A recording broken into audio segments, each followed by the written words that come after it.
Hello, my name is Marco Lawrence from Pengu Studios. This is Natural Pengu, and today we are streaming for the first time Starfinder.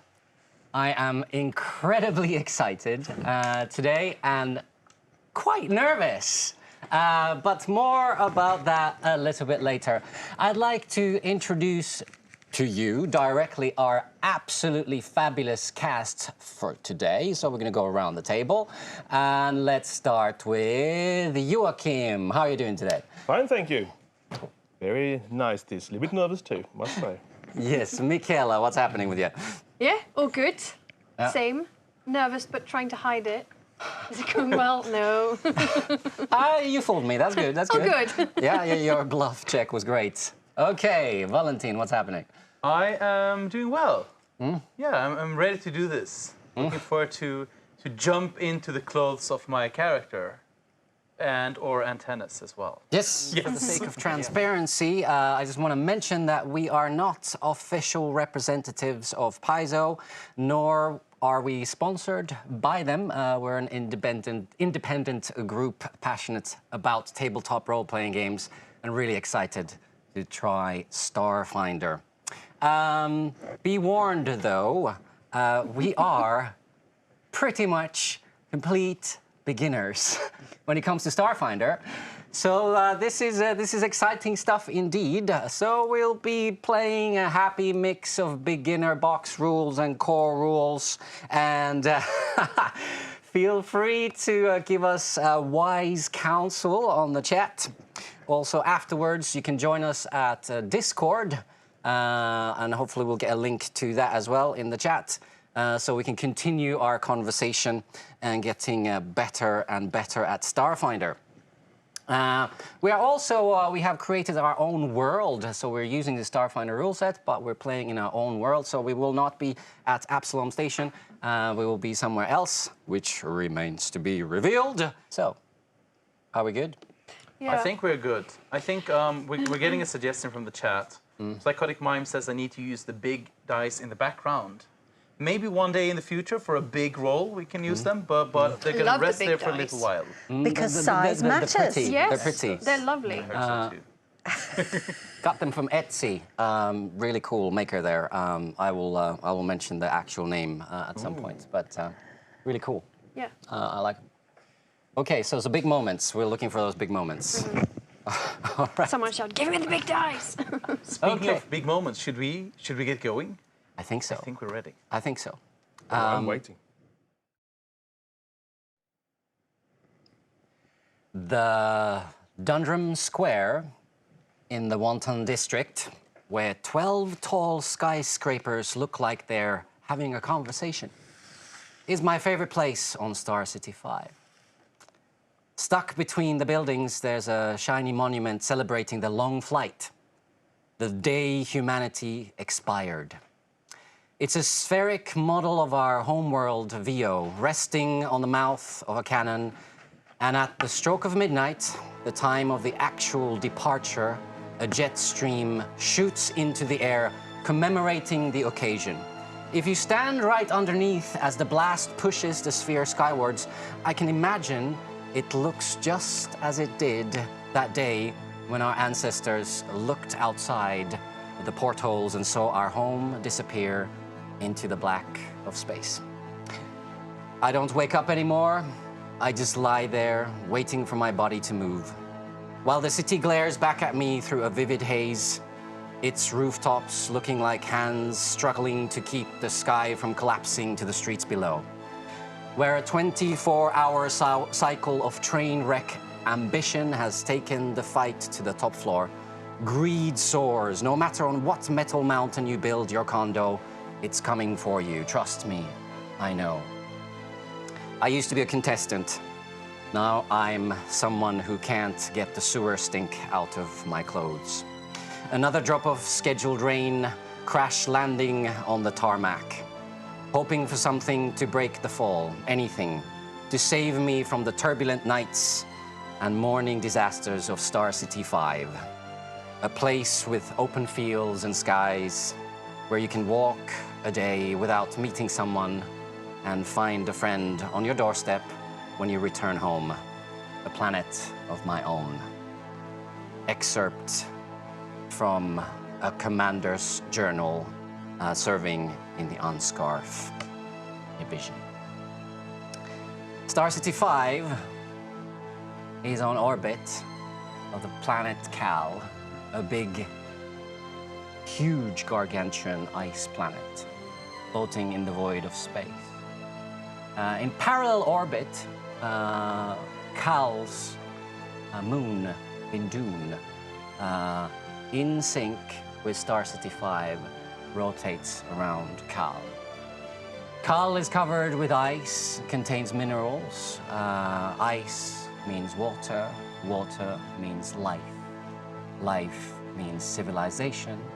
Civilization often means war. And this is where we find ourselves today. At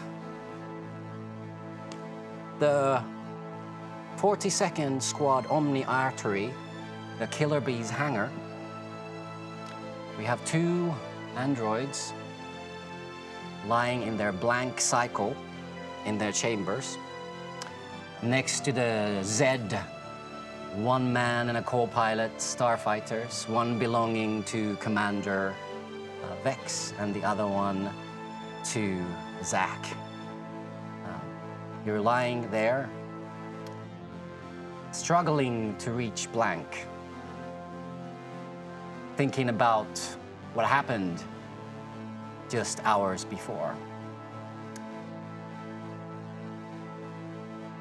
Michaela, would you like to describe your character?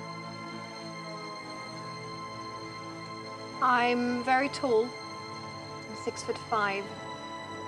I look human, even though I'm an android. If it wasn't for the very piercing purple eyes and the slight difference in my look, you wouldn't know I wasn't human. Got half-shaved head with a kind of a pixie sapphire blue hair. I'm at the moment wearing a black bodysuit. And I've got military-looking black boots on. Thank you. Great. Next to Carnage T9 lies Slayer I-28 in his chamber. Again, struggling to reach blank, something that has been so easy before. Joakim, would you like to describe your character for us? I'm a slim, average, tall humanoid with an elegant posture. My armor is black, so is my boots, which are made for only one thing, and that is stealth.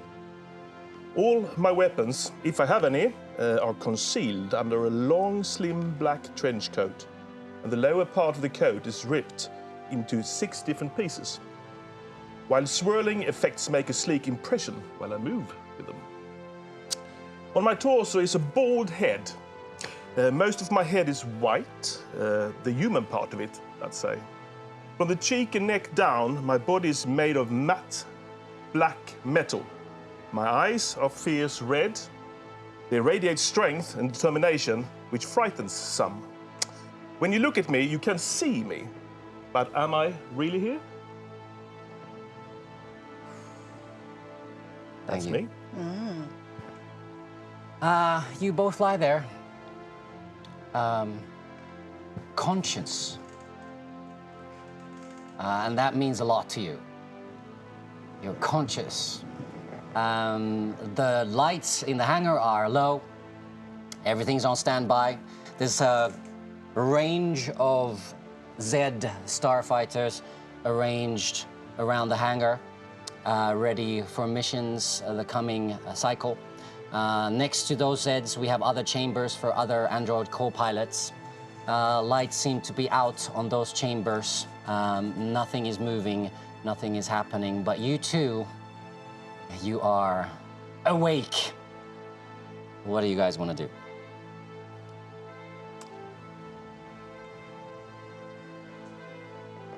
We can see each other, right? Yes. Are we fairly close? Yeah, you're pretty much side by side. So you're in between So we can Chief Zax and Commander communicate Vex's. with our lips. Yeah? So we can communicate Yes. with our lips.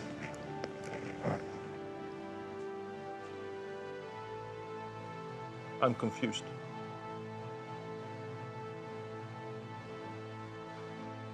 Is it only us? I don't know.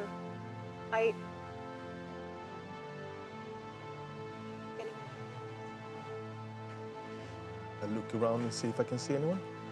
It's very, very empty. I don't think In the anyone hangar. is here. Everything's still. I'm a little bit worried about the security systems in our bodies. Our last mission, or my mission, I would say, I was almost blown up from inside.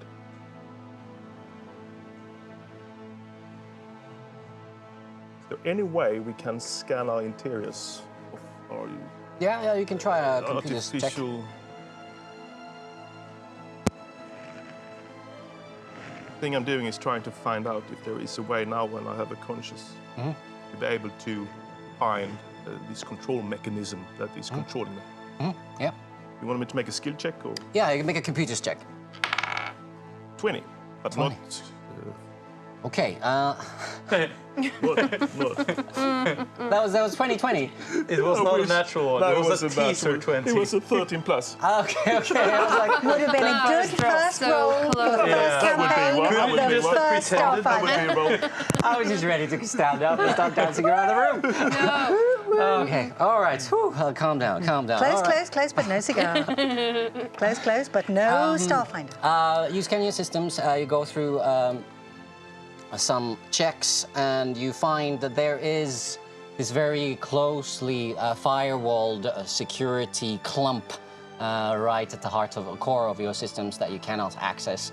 There must be some kind of an explosive, I think, also in my body. Can I figure out where that's placed?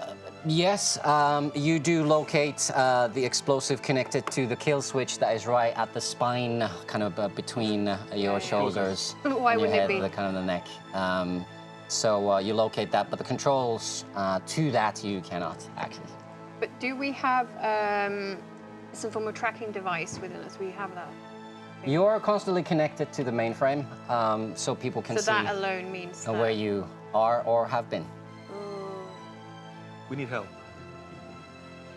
Yeah. Do we? Yes. Clearly.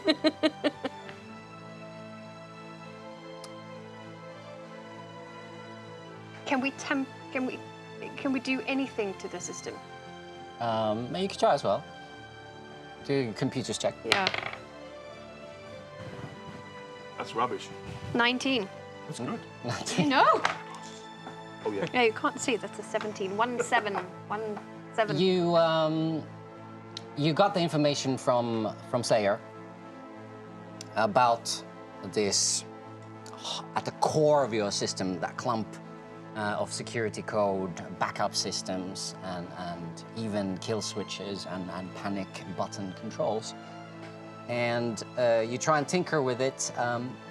You first seem to get some sort of success, but then the firewalls attack you, and you actually feel slight discomfort closing on something that your system translates to you as pain. Do we have any knowledge about any technician or creator that we normally work with that could help us in the situation? You have your squadron, Commander Vex, that usually does the initial fixing. Also, Chief Zach. You have a very close relationship with them. Your co-pilots, while they're flying the Zeds, you're strapped to the Zeds on the outside, crawling around the starship, figuring out, fixing problems, controlling systems, and even sometimes acting as a gunner. So you have a very close relationship to. But do to I Chief. know Commander Vex? Yes, Yeah, you okay. serve in the same Okay, same fine. squadron. Just hours ago, you were tools. Exactly. Now We're not. everything's changed. We.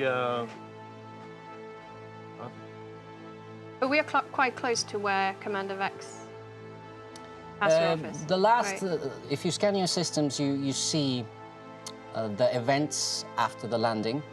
You were quite out of it since you woke up during the landing, filled with terror.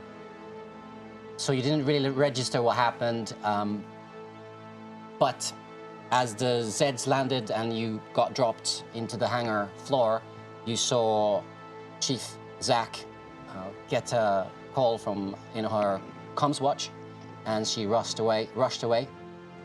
And another ping reached Commander Vex, and sighing deeply, she walked to the hangar doors as well. So they're both gone, doing something. I tried to that you trace don't know. Captain Vex through the mainframe. Commander Vex. Yes, yes.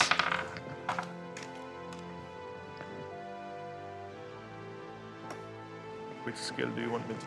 I think computers check. I'm feeling safe with computers checks Yeah. today, so we'll start there. 21. Yeah, you locate Captain Vex's comms watch at the Marine District. Carnage. I found Commander Vex. We should find Sack as well. Yeah, should we start with Commander Vex? Let's get finder. He might help. I don't know who else to trust. Sack. I don't know who else. I know her. Can you find her? 8. So something's happening in the mainframe as you start hacking your way through into information about Zach's whereabouts. You haven't much experience doing that while sentient, so you can't be quite sure what's going on, but it seems like there's some kind of resistance, blockage for that information. And it's strange. Slayer. Yes. I know where Vex is now, so we should I better can't go. find Sack. Even more important, we need to find Vex then. Yeah, but I can't find Sack. Yeah, I try also. 24. 24. So, You get the same result. There is resistance for that information, and you glean from it that there's an actual blockage. Someone's actually actively trying to block that information where Zach is. I tell you the same thing. Something is wrong here. She's blocked. Something's happening to her or happened to her. We have to find Vex. That's my conclusion. Let's go find Vex. Yeah, let's do Commander that. Vex. Yeah. Okay. We take ourselves out of the, if we are now connected with. Yes, so you Pipes unplug and from the plugs. chambers. The chamber door or the hatch starts opening. It's like a hypersleep pod. You're lying there in a kind of diagonal position, head a little bit higher than the legs, and the lid opens up slowly. And as the lid opens up, the hangar lights kind of blink into existence, and the hangar seems to sense that you're up and about automatically. It can never be easy, can it? What are we doing now? What do you think? And Let's see what happens. As you step out of your chambers, you see that the hangar seems to still be empty. What do you do? Move quick. Move quickly, try to leave the chamber. The hangar. Yeah. Towards the exit. Yes.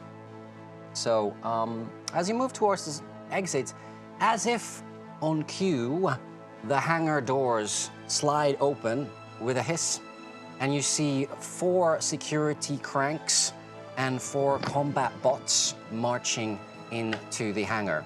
Behind them, engineer like character wearing the emblems of the Tech League walks behind the security detail, and then behind everyone else, a person with a white lab coat follows them. We have the engineer has these glasses, kind of small glasses, perched on top of his nose, a curly black bushy hair, and a big beard around his chin. The lab coat woman has black hair, has this kind of purple strand going down that seems to be glowing with LED lights. She is walking in with confidence. They notice you. The security cranks and the bots surround you. And the chief engineer walks to you and starts looking at you and looking at his tablet back and forth, rather confused. What do you want to do? I tell Slayer by the mainframe that we should pretend to have gotten lost. I open my mouth and say to the technician that I just received a new mission. You have to let us go. With my fierce eyes glowing. Can you make a bluff? I just stand like an idiot. No, I can't make bluff. Do I have to? Yes. Minus. You had so much success with that when we were practicing. 0. What did you throw? No. Did you throw natural I one? got -1. Natural. Can we see some nat 1 in the chat? And Fs for the poor Natural Android. I told you I can't bluff. Okay, let's. What happened to the stealth boots? Yeah, it obviously didn't work. Yeah, maybe you should no. keep to The boots sneaking are out. and The not. boots are out. I'm the not, but boots the are boots are out. already gone. Yeah, yeah. So the chief engineer looks at you, looks at his tablet, looks at you. Mission. Top secret, sir. Unfortunately, you're I not don't see allowed to any know. You're not allowed to know. I am the chief engineer. I know everything. Chief engineer of the Tech League. There are no secrets from me. What is it you saying, droid? I have a mission. I still consist, Robin. I have a mission. I just The received chief a engineer mission. kind of looks at you, I'll looks try at the it. person behind him, and then this woman in a lab coat steps and looks at you with curiosity and says, "Welcome back. I see you had quite an adventure last night." I'm sorry, I don't understand. Ooh. My Well, this is very With interesting. my Android. She starts old style circling talk. slowly around you, looking at you, trying to figure out what's going on. Let's see, throw some die here. Then she turns her attention to Carnage, circles around a little bit. Now, in your own words, where did you both go last night? Actually, this night, just a few hours ago. Oh, the time flies. Without saying anything, I drop to the floor and pretend to be dead. That career needs some bluff checking again. It's one way of doing it. 2. Oh, God. Useless Android. The woman in the lab coat starts laughing as the chief engineer kind of kneels down in a panic right next to you, starts pulling out cables from his bags and starts connecting them to you, to the tablet and to you, and then starts kind of furiously looking at system checks and stuff like that. And these cables, they don't, yeah, they're connected to all kinds of bad places. They rub you totally the wrong way. Can I give them an electric shock or something? No, unfortunately not. The engineer looks at Ingrid, looks at the person in the lab coat and says, Ingrid, there's nothing wrong here. What should I do? And then this person, Ingrid, starts laughing. Get up, get up. Quite a performance you put up. I did not know our soft AI could do this. Get up now, Carnage. T9, come on. What do you do? I stand up. And in my most android voice, I say, I found something on the floor. Ah, clever, quite cute. Ingrid says, so let's go back to this night. What happened during your Excuse me, mission? Ingrid, you should know that. You should see the mission we made and that the execution went well. You should have that in your... I see the execution very, very well, but this was a solo mission, were it not? Was she with me? I didn't see her. Oh, no, madam. There are some records on the mainframe about some tampering with your signatures that you changed solo to duo. Do it. Any thoughts? I find this fascinating. You two are fascinating. So annoying me. I say to Slayer on the mainframe, calm down. Yeah, And I'm starting I look- to get... it's not red anymore, it's like... I look at the woman and I say, I have many pieces of information. From which part of the mainframe would you like me to access them? Let me just see. And she starts kind of digging in her bags and pulls out some digi-sheets. Oh, this one is a pretty nice one. And she shows this crushed toy on the floor. Now, how does this make you feel, Slayer? And with this... Broken toy. You can consider me as your droid psychologist, if you will. She pulls out another digi-sheet from her back and then shows it to you, Carnage, with this man kind of slouched on top of a kitchen table with a bullet wound in his neck, blood splattered all over the kitchen table. How does this make you feel, Carnage? Very happy. Interesting. Excuse me, I have received a mission, madam. I have to leave. Nonsense, Slayer. Nonsense, Slayer. But fascinating that you're trying to do that. Improvisation? That is impressive. So, something went wrong, didn't it not? The mission parameters. Looking at your service record, Slayer, you never fail. No, my gun malfunctioned. It's not the gun, it was the file. You were meant to upload a file to a computer, such a simple task. And still you failed. There must be something wrong in my system still then, since I wasn't completely repaired after the last mission. And she nods and kind of circles around you. The cranks shuffle quite nervously because they haven't seen any android behave in this way before. The robots, the combat bots seem to be in readiness to shoot on sight or on command. The chief engineer reports to Ingrid nothing wrong with their system, but this behavior, I believe, I recommend the grinder. I tell Slayer via the mainframe, shoot them. How many are there? There are 4 or 5 of them. There's a total of 10. Get it? Yeah. Hostages. I go to action. Okay? She's fairly close to me, this Ingrid woman, I expect. I do one of those, run ahead, and try to... Good, let's throw some initiative, please. And then I use her as a shield and back towards the exit. Okay, Michaela, what did you get? 8. Okay. 19. 19. All right, so you go first, Slayer.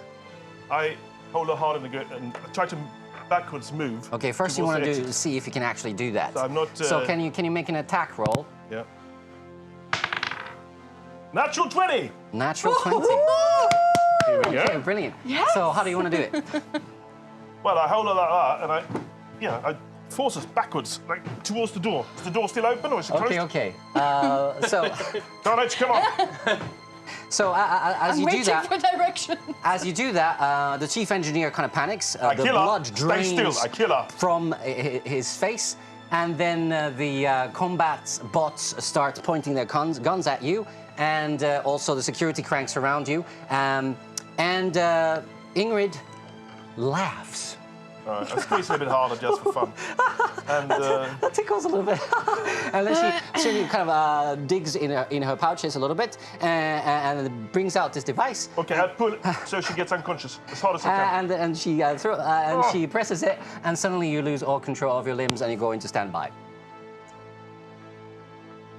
Don't like it. Natural 20? Nice try, nice try. Oh, Okay. God. Ingrid kind of straightens her lab coat a little bit and looks around. And no need for the guns, boys. No need for the guns, boys. Chief Engineer Malk, come on. They are just droids. Come on. We created them. Come on. We can control them. Well, shape up. And she kind of pulls up Chief Engineer Malk, and then says, boys, take these droids to headquarters. We're going to the treehouse. I'm still awake, though. What do you want to do?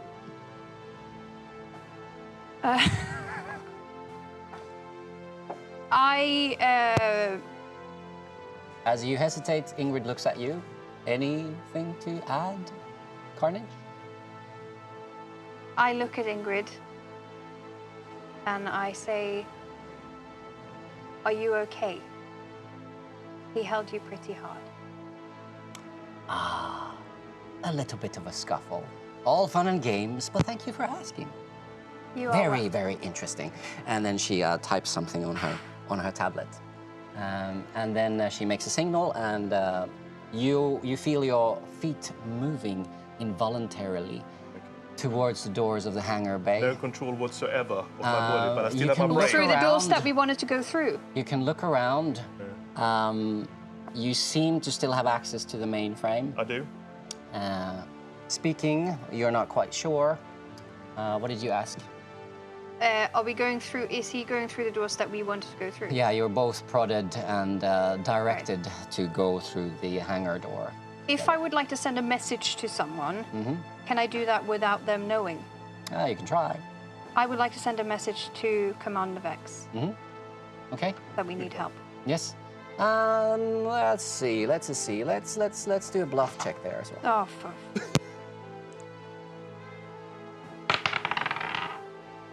Oh, good. Thanks. Oh, it's a 17. It's a 17. It's a minus. Okay, okay. Yes, yes, yes. So, what do you want to send? I would want to send Captain Vex, Slayer I-28, second version, and Carnage T9 needs help being taken away to the treehouse. Okay. So you send that to Commander Vex's comms watch. Yes. As far as you can tell, Chief Engineer Malk and Ingrid, you pull up her file and you find that she's Ingrid Tibbet, indeed the chief psychologist for Android operations at the Tech League. They seem not to have noticed anything. Good. So the procession marches out through the hangar door, and then we move to another part of Star City. Commander Vex and Sefuro. You're walking down the wide marble steps of Elara Lonergan's luxurious temple-like apartment. From the outside, the building looks like a cruise liner perched on top of a foaming wave that overlooks the artificial reservoirs and lakes that are surrounded by the plastic forest in the marine district. Everything about this building screams decadence, enjoyment of life.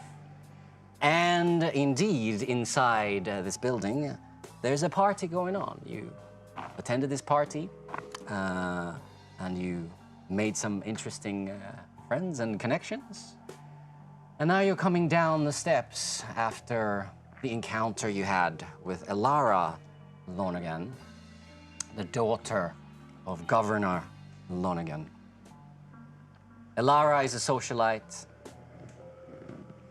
an upstart influencer on the Miracast.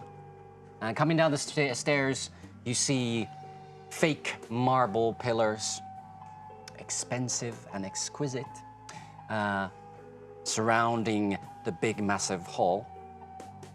On the walls, everywhere you look, you see screens showing highlights of Elara's Miracast streams. A party of lavish affair is going on. People are dressed in extravagant costumes. They swarm like bees on the shimmering dance floor. Below the stairs, a long, slim woman in a flamingo outfit stands chatting to a man draped in spaghetti with meatballs attached to his chest. There are these serving droids in black garb that dash in and out of sight, keeping the guests happy.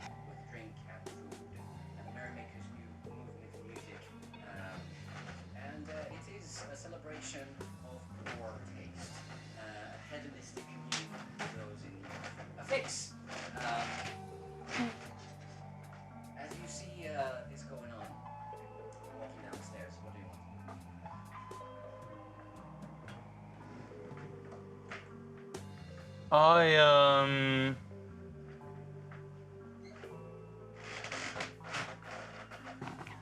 I want to take a look at my surroundings. Do I see anyone interesting looking? If we speak about political affairs. Yes? Should we do a technical break? We're going to switch some batteries here. Yes, we're going to switch some batteries. So, can I tell the viewers what they see when I come down the elevator together with? Yes. Okay. In my excitement. Of the battery change. I gave you the chance to tell how. So instead, I'm taking the chance. Okay. So if we can get a camera switch as well. Oh, it's still on us. No, it's on Mark. Oh, okay, fine. So they saw the excitement of me switching batteries. Exactly. That's pretty exciting. If you saw what brand of the batteries the Dungeon Master or the Game Master is using, you have the chance of winning a character creation date with Sefuro. So just send it in And the his chat. red dice of pain. Yes, and I will use the red eyes of pain for your entertainment. Okay, so as the doors to the elevator open, one can see not a man, but something else. It looks like a humanoid, but his body type is more slender. He has a purple taint to his very smooth skin, and the face almost looked carved as by an amazing artisan. Everything is perfect, symmetric. He's got medium-length, dark purple hair to match with the skin, and intense, slightly amber-colored eyes. This is Sefuro Mononashi.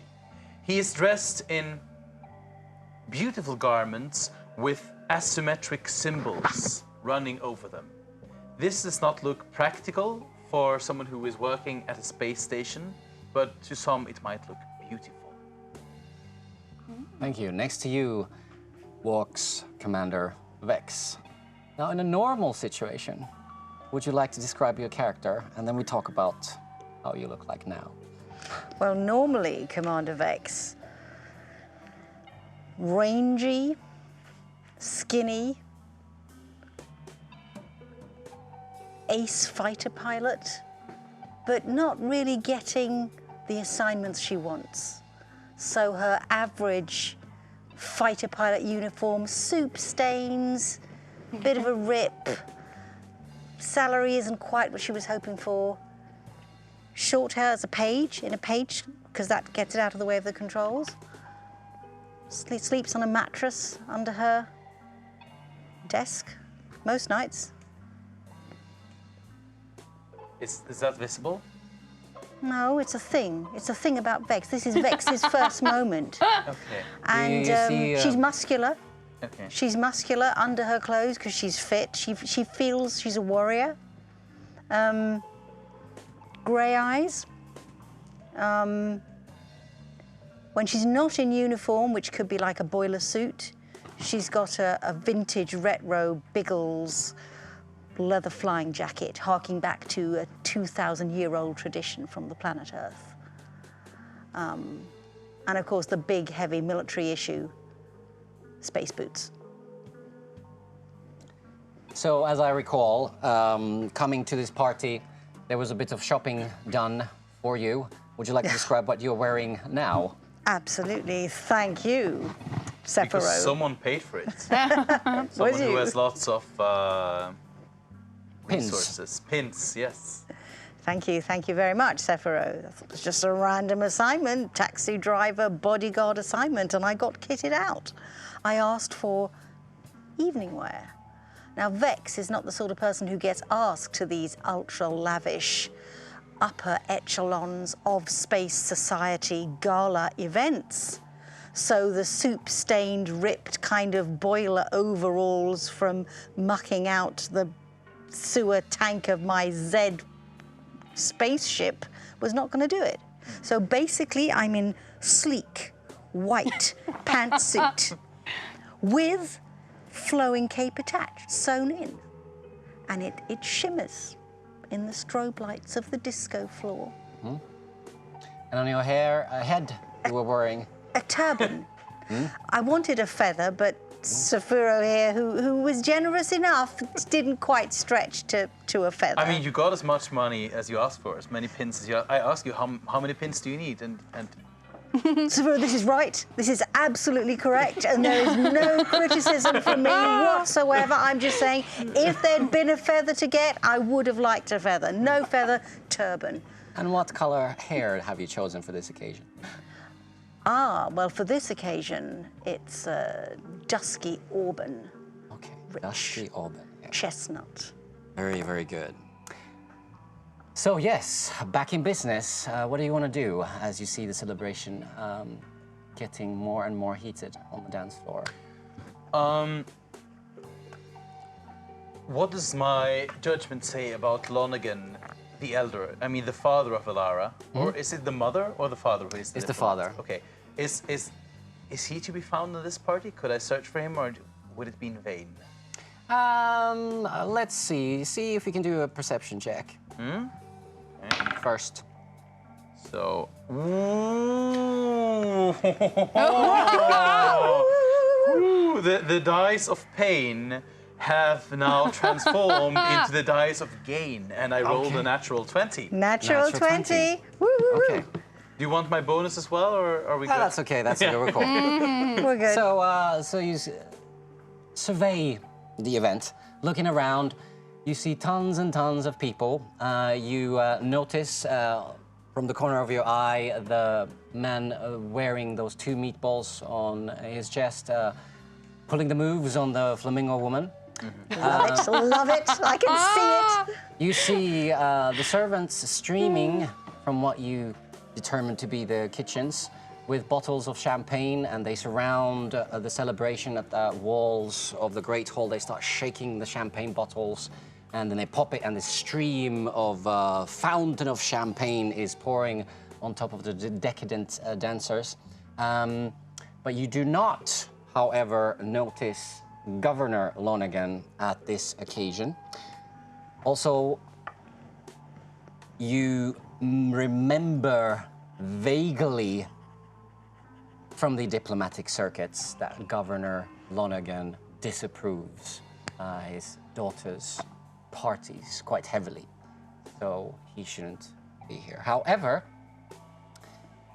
as you make and survey the scene, you see a security detail, 4 characters wearing black suits, black ties, white shirts, walking towards you. In the middle of that security detail, there is this man wearing a brown, scrungy overcoat, and they seem to be walking towards you. What do you want to do?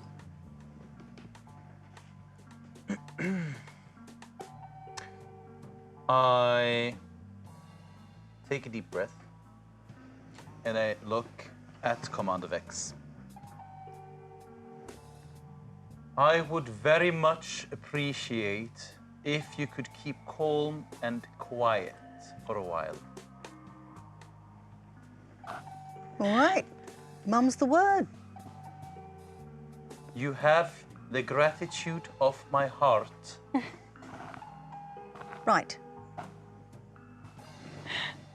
So you see that the man, obviously in charge, he's got a bald head and he looks gruffy and grumpy.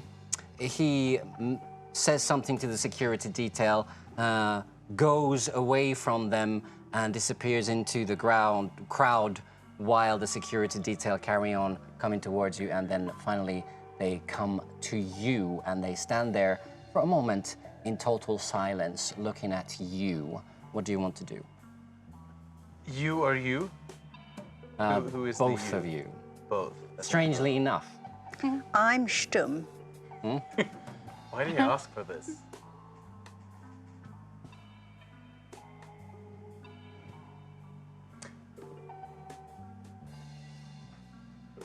Has Elara changed her mind? Is this why you are looking at me so eagerly?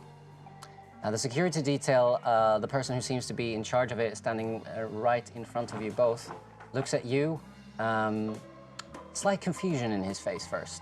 Then he hides that very, very quickly, turns to Commander Vex and says, Commander Vex, Yes, sir. Sefuro, Mononashi, your presence is required. Mr. Basst wants to speak with you. Follow me. And then 3 of them take formation behind you, and the leading figure starts leading you towards the edge of the celebratory hall. What do you want to do? Do we know who this Mr. Basst is? Can you make a culture check? 8 plus nothing. Okay. So looking at the security detail, you understand that they are part of the service, which is the covert paramilitary organization under the direct command of the council. Sort of an equivalent of CIA. Commander Vex, can you make a culture check as well?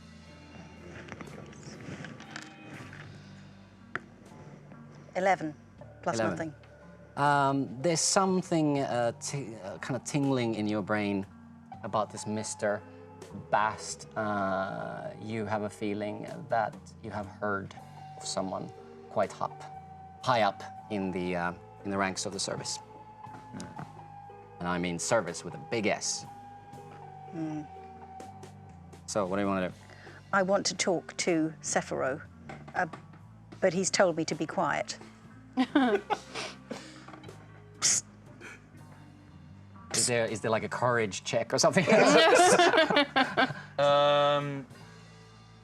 I use my telepathic communication, and in a very fast way, I communicate to Commander Vex. Speak freely, my security detail. What do you have to say? Right. Sefuro, this Basst, I know this name. This is an important geezer. This is, do you know this Basst? I do not know of any Basst, no. Well, what have you done? I don't get called to speak to people like this. I don't know what you've got mixed up with. Is this an Ilara thing? You and the woman? I have done my job alone. I think there's danger. I want to check if there's danger. Okay, Michaela, make a perception check. Yeah.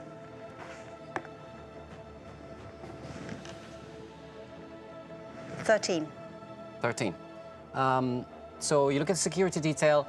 They are standing quite at ease. They're in formation now, 3 behind you and 1 in front of you. Kind of look around. They don't seem to be making any threatening gestures. Their hands are not hovering close to their weapons. The dancers on the dance floor are now completely drenched in champagne. And so you don't see any immediate threats in the room now. I start walking with a calm. Okay. I'm right behind you, Sefuro.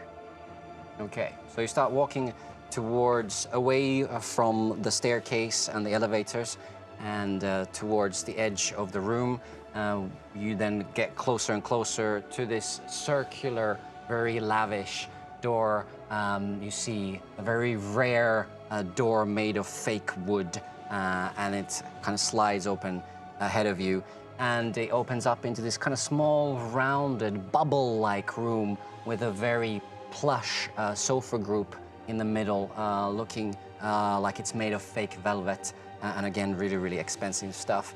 And in the room, very ill at ease, this kind of permanent sneer on his face, stands Mr. Basst and looks at you. He's put on this kind of a bowl, a fish bowl looking glass thing on top of his head. And he kind of tries to calm down, taking deep breath, breathing his own fumes through this thing. And then he takes it out and puts it in his bag and then looks at you and says, hello, have a seat. Is it this one you wish to speak to, or the security detail that was assigned? Both of you. Right, Commander Vex, at your service, sir. I sit down. Okay, you sit down in front of him. I remain standing. Mr. Basst starts speaking very, very slowly. He's very meticulous with his words. Do you know who I am? Negative, sir. My name is Basst. Ard Basst. And I've received some confusing information this night.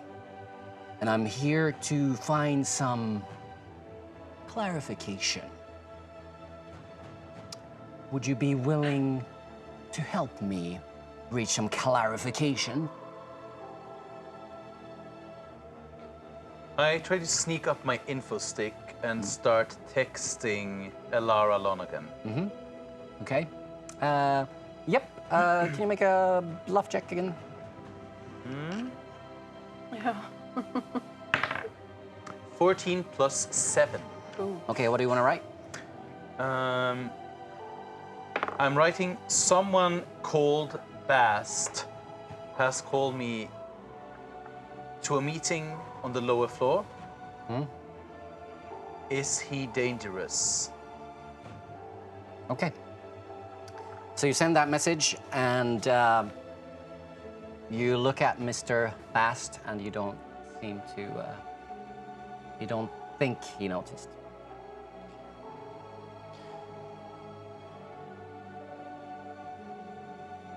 Did Ilara send you to us?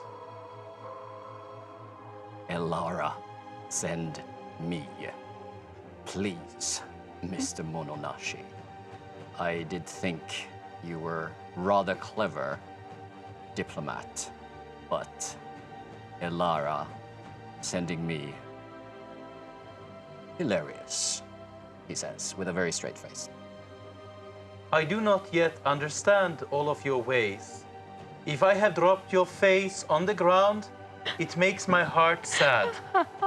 A look of confusion kind of flashes over Mr. Bast's face, and then he nods. Thank you for your words, Mr. Mononashi. Great, let's get down to business. He then turns to Commander Vex and says, apparently Chief Zack has gone offline. No one goes offline. What? Sir? You say you know nothing of this? No. When was the last time you saw Chief Zack? Chief Zack? We came into almost crash land mode. We'd completed the mission. Looking forward to the night off. Unstrapped, stepped out of the vehicles, and she got a call on her comms watch, and left. And then I got an urgent message for this assignment. Zack missing, are you sure? Service is always sure, Commander Rex. Well, I'd appreciate, at this stage, a little more information. Who am I addressing, sir? I am Ard Basst from the service. That is all you need to know. Yes, you said. Do I know what the service is? Yes, you now know. Okay. It is a very, very cloak and dagger organization dealing with very sensitive and high-level situations at Star City 5. Mr. Basst looks at his digi-sheets and the comms watch and clicks a few buttons on the comms watch, and this kind of holographic presentation appears in front of him, and he reads it and turns it around a little bit.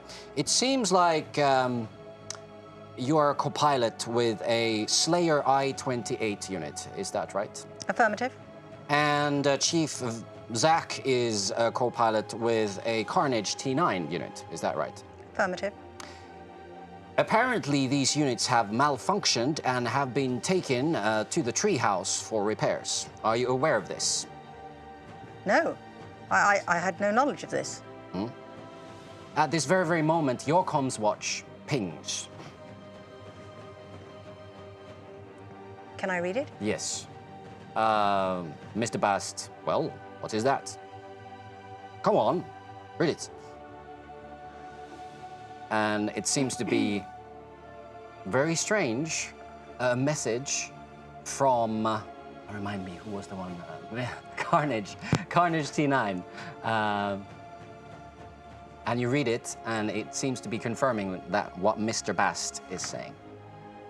But you have never received a personal message from T9 or I-28 before.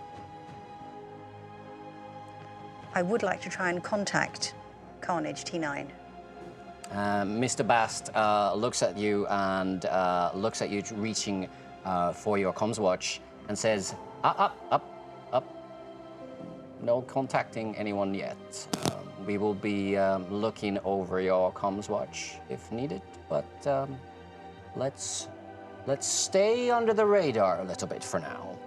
Now, Mr. Basst turns to Sefuro. Ferris Orneon, Lashuntan, intern at the Tech League, has gone missing. The very, very first Lashuntan intern at the Tech League ever has gone missing. Are you aware of this, Mr. Mononashi? Am I? You are aware this was a kind of a high-level event that Lashuntas gained some kind of cooperation with the very secretive and closed Tech League, and you were actually part of the negotiation to get a Lashunta intern in there. But am I aware that this person is missing? No. What was the name again? Ferris Ferris. or neon?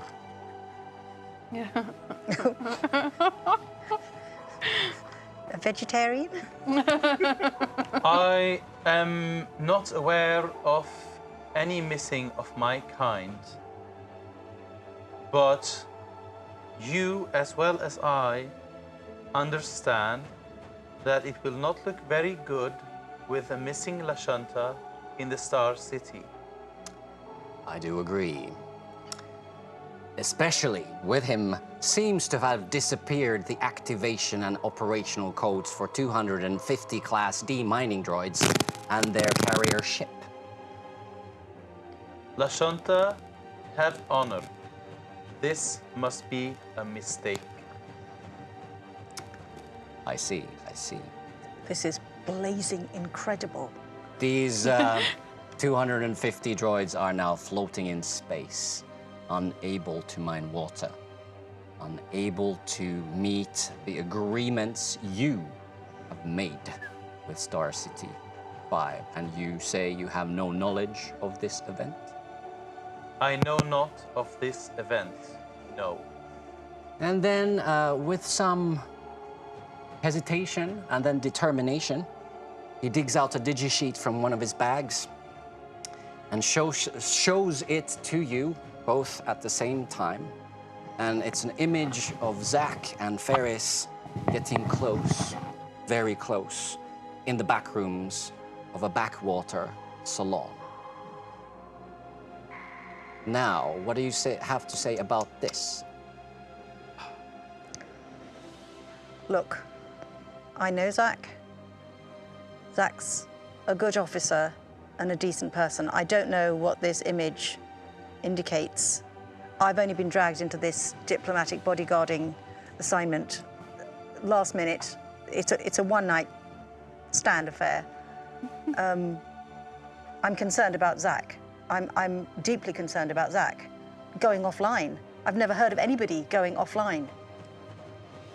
Yes, is deeply concerning. Let me paint a picture for you. A Lashuntan exchange student that has stolen Tech League property can be linked to an UNSCARF officer that has gone AWOL. Now that is a clusterfuck in diplomatic circuits, wouldn't you say, Mr. Mononashi?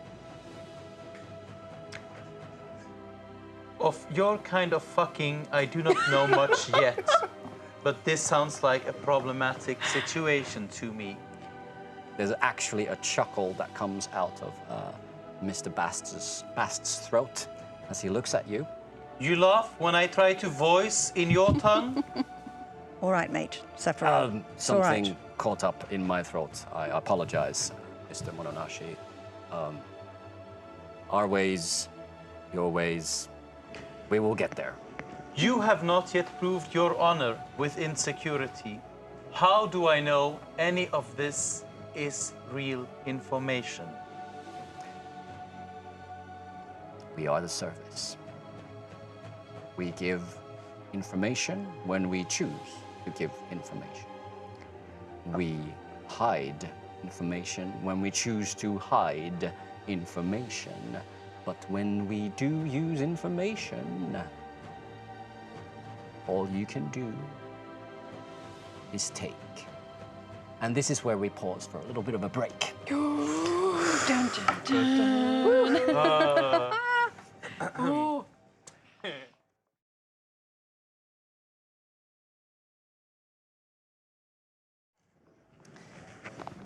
The Treehouse, the home of the Tech League, rises in the heart of the Machine City.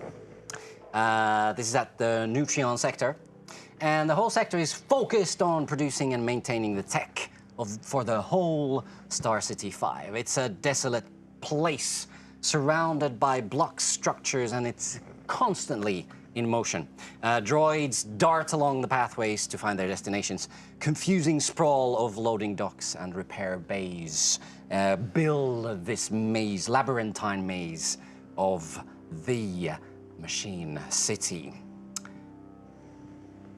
Carnage and Slayer, you wake up inside some kind of a container, and it's moving.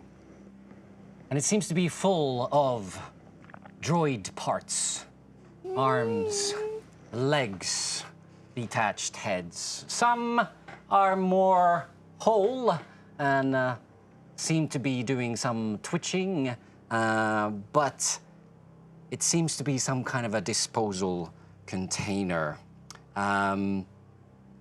What do you want to do? Are we strapped up somehow, or we are... It's just this big, massive pile. It's kind of lying there, surrounded by all this stuff, and it's moving.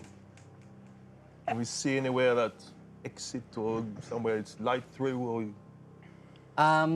It seems like from the top, it seems to be closed, solid, but you can make a perception check and see. I'm joking. It's not a 1, is it? Do Is it a 1? Do not, no! Yeah. Those, I tell you, those A stealth piece boots. of metal gets into your mechanic eye, and you don't seem to be able to see anything for a while. I'm not good at this, Carnage. Can you check, please? Because I can't see anything right now. My gorgeous red eyes. Very red. 15. Oh, 15. Slayer. So you look at the kind of ceiling of this container. It seems to be welded shut. You actually reach it because it seems like you're quite close to whatever.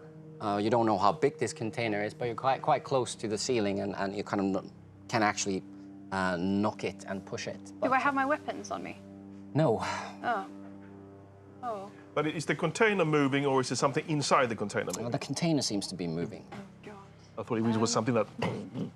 You also start hearing this kind of crunching sound from a Oh, distance that no! gets louder and louder and louder. A crusher. And like the first perspective, like, it's like if we want to get out, it's up. Is it up we go, or is there any other way we could find an exit? Or is it up? The up seems to be The solid. right one, yeah. Okay. What if we... Oh, okay. How... Can we dig down? Yeah, Like you can dig start. underneath all the parts and see if there's anything... You dig, I go up. What? No. I have a feeling it's better go up. Have a nice life. Okay, let's start. DM just said it's solid, and you're like, I'm going up. Can you make an Just scared. athletics check for me, Carnage? Yeah, I can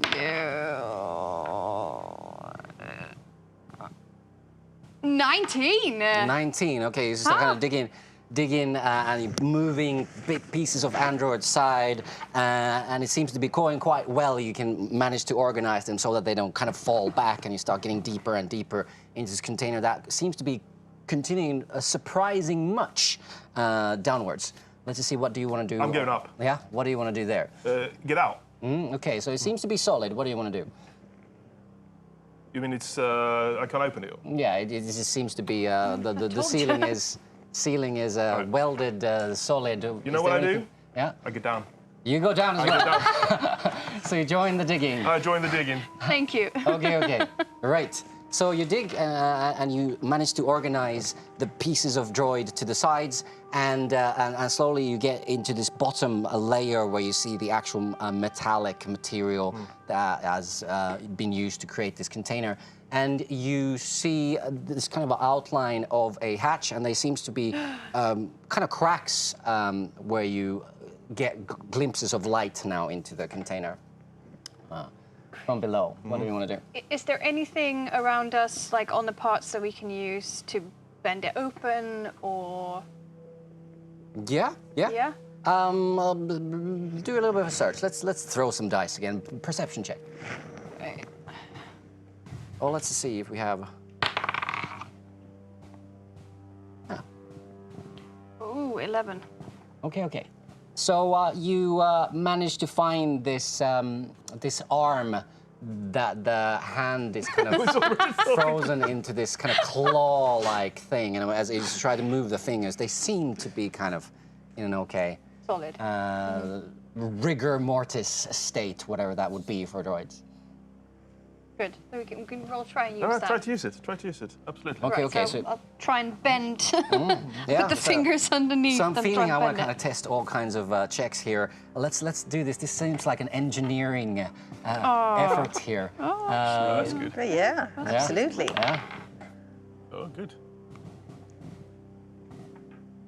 21.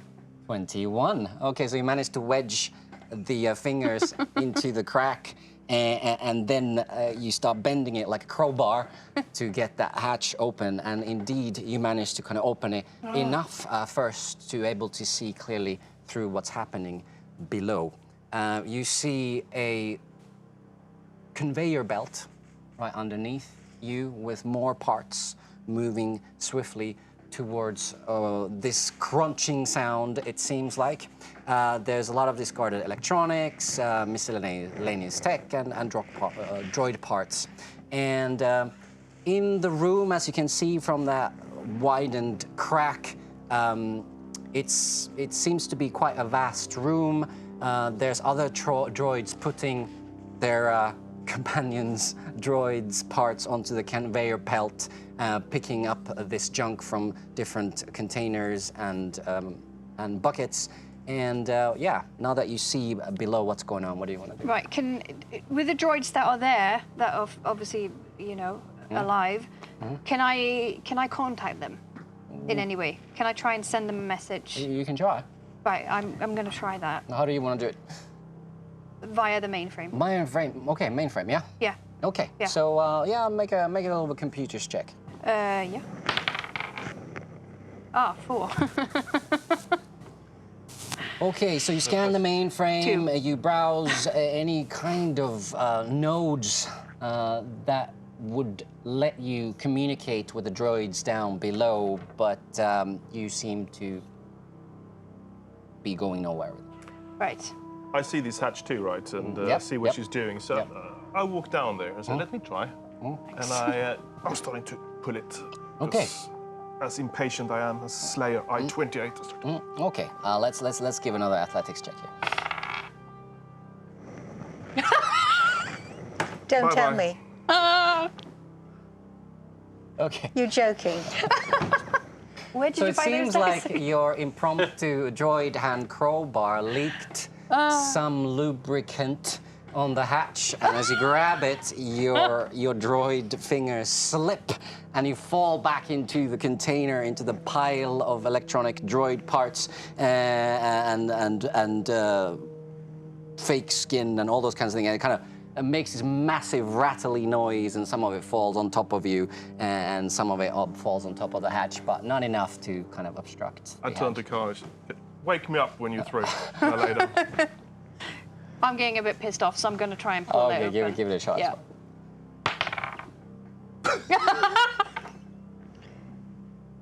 This is unbelievable. What am I checking? That's a Oh, yeah, better one what to did check. you I know. Well, What did you roll again? there's a 2. Plus, minus. What am I checking? Athletics check, yeah. Oh, that's a 5. Okay. So unfortunately, you don't first manage to do that as well. But as it seems like this is the container is moving and no imminent danger is present, you then both kind of roll up your sleeves, and instead of hastily trying to we're solve gonna the die. situation, you spend a few minutes trying to open up this hatch, and then you manage to do that. Thank you, thanks. Gio. We needed that. We could take 10 or take 20. So we'll see. First episode, Carnage and Slayer dies. Okay, so the hatch is Combination. open. No one seems to surprisingly be reacting to the noise coming from upstairs. There's quite a loud crunching sound in the room, and yep. We Right. jump down, Yeah, we jumped down. definitely. Who goes first? But Slayer I goes go first first. in case of something happening. I'm the one. Okay, Yeah, well. so you go first. Who's the one? Absolutely. I am the one. I'm loving some dice here. I'm getting the hang of these skills checks. Can you make a little bit of an acrobatics check? I know I'm Oh, good at it. absolutely. No. 16. Okay, so how do you want to jump down from the container?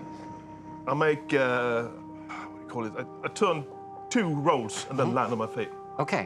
What, like that? Yeah? Yeah. All right.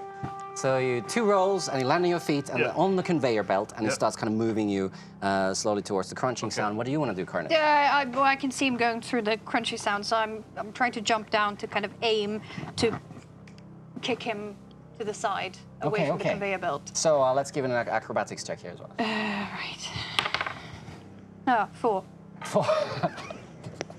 So that lubricant was surprisingly a little bit all over the place, and you slip a little bit. It is a And comic you show. fall in a semi-controlled manner into the conveyor belt. After this beautiful performance from Slayer, the Carnage just kind of smashes on the conveyor belt. All the stuff on the conveyor belt in your immediate vicinity kind of jumps down with a big kind of rattle and then smashes down. The droids look up at you, and then suddenly, from the intercom, you hear this sound.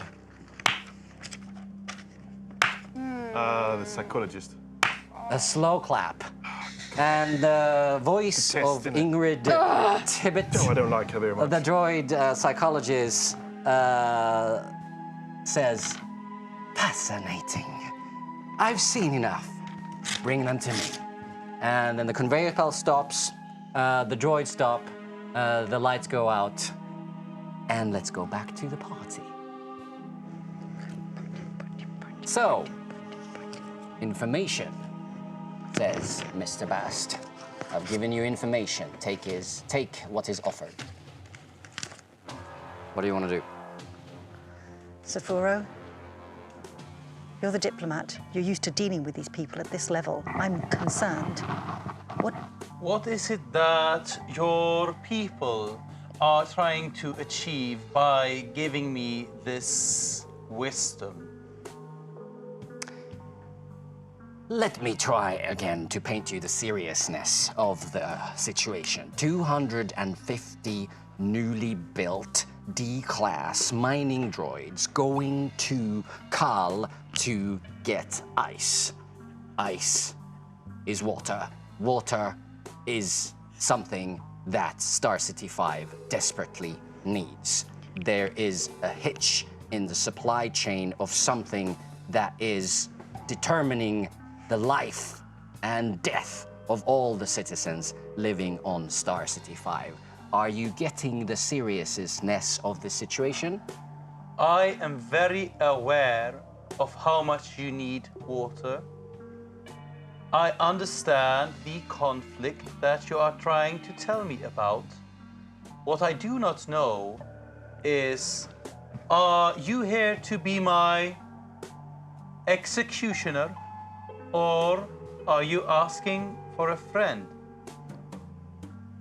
Interesting you would say that. I believe at this particular situation, I might be the best friend you got. At this A point, Lashuntan intern connected personally to you is implicated what could be interpreted as a terrorist attack to Star City 5 itself. Politicians will be forced to act decisively. If you know my meaning?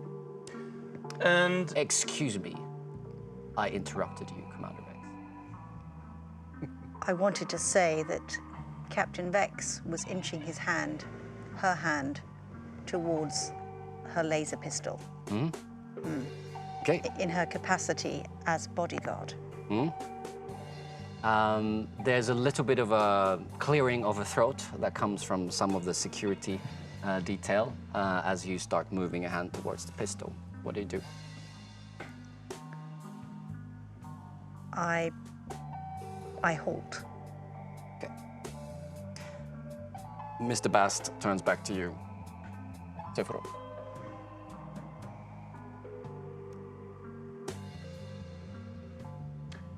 I do understand that maybe the cycle of my life is in danger, and the cycles of many Lashunta lives too, if this goes wrong.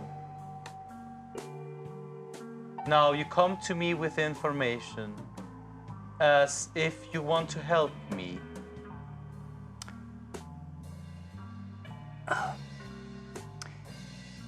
It pains me to say. And when I say this, you should understand the gravity of the situation.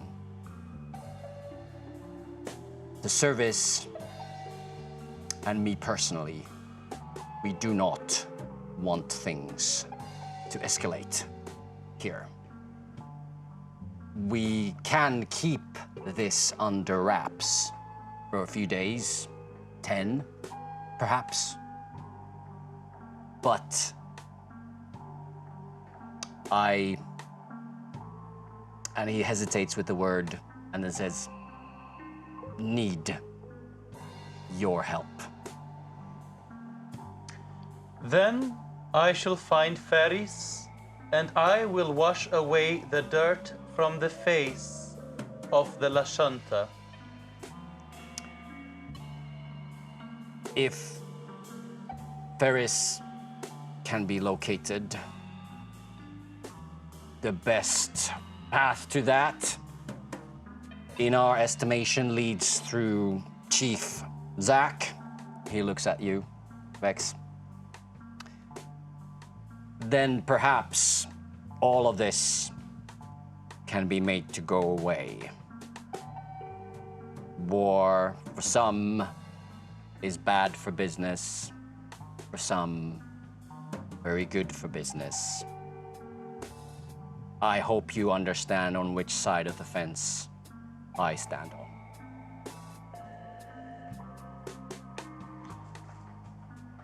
I think that you hold honor and wisdom, and know that an escalating conflict would be causing more chaos in the City of Stars. We agree on this. I check carefully if Elara has answered to my info stick.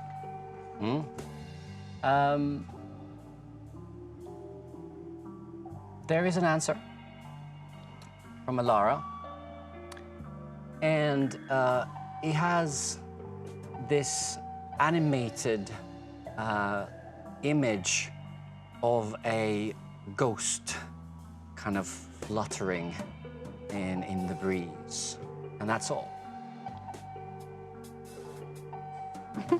Humans. I put my info stick down and pretend as if I was checking the time. Something like that. Okay. Mr. Basst arches eyebrow. How much time do we have? How many cycles? I estimate if we can solve this in a matter of 1-2 days, we can keep this clean and tidy. Beyond that, I think I can influence some people to keep this on the wraps. Maximum 10 days. Can I say something here? Yep. If Zach has gone missing, that's an issue. If there is a threat to the ice and water supply with the lost droids, that is a threat to all our way of life here. Surely these are bigger issues than politics. This has to be sorted. Mr. Basst starts smirking. Commander, the Yes. sooner you learn this, the better. Everything. You waking up in the morning, eating your morning gruel, you walking down the street, everything, starting those mundane facts that you spend your day with has to do with politics. It is everywhere. Blazing star signs. Sefuro, fix it and find my friend. Will this one stay my security detail while I research this problematic issue? What I have here is a soup of connections. All of these anomalies scream at me, including some of my subordinates, and he looks at the leader of the security detail, that I should actually direct my suspicion at you too, since you are knee-deep in this mess. However, still in this world of technology and lavish parties and mirror-cast celebrities, sneers at the surrounding environment, there's still place for instinct, and my instinct tells me I should trust you. For now, find Zach. Her plug must have malfunctioned, but she's offline. Find Ferris and prove worthy of my trust. Do we have an agreement? If it helps me find Zach, we have an agreement. If it can ensure water supply to Star City 5, yes. We have an agreement. Sefuro speaks from himself. You have spoken with wisdom in your heart, and apparently there are still human who listen to the solar wind before taking decision. We have an agreement. Mr. Basst is struggling for words, and he says, may the solar winds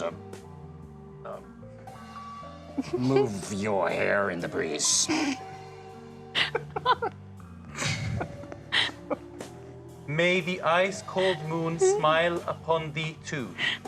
And then Mr. Basst starts smiling a little bit coyly, and it kind of sinks into that plush sofa group, grabs from this kind of large bag, this kind of big round bag, this fish bowl, puts on his head, kind of visibly shaking, seems to be that he's put quite a lot of effort into this social event, puts it around his head and breathes his own fumes for a while, and then relaxes in that fish bowl and then puts it back into his bag and then looks at you. Well, very well, I believe we're done here.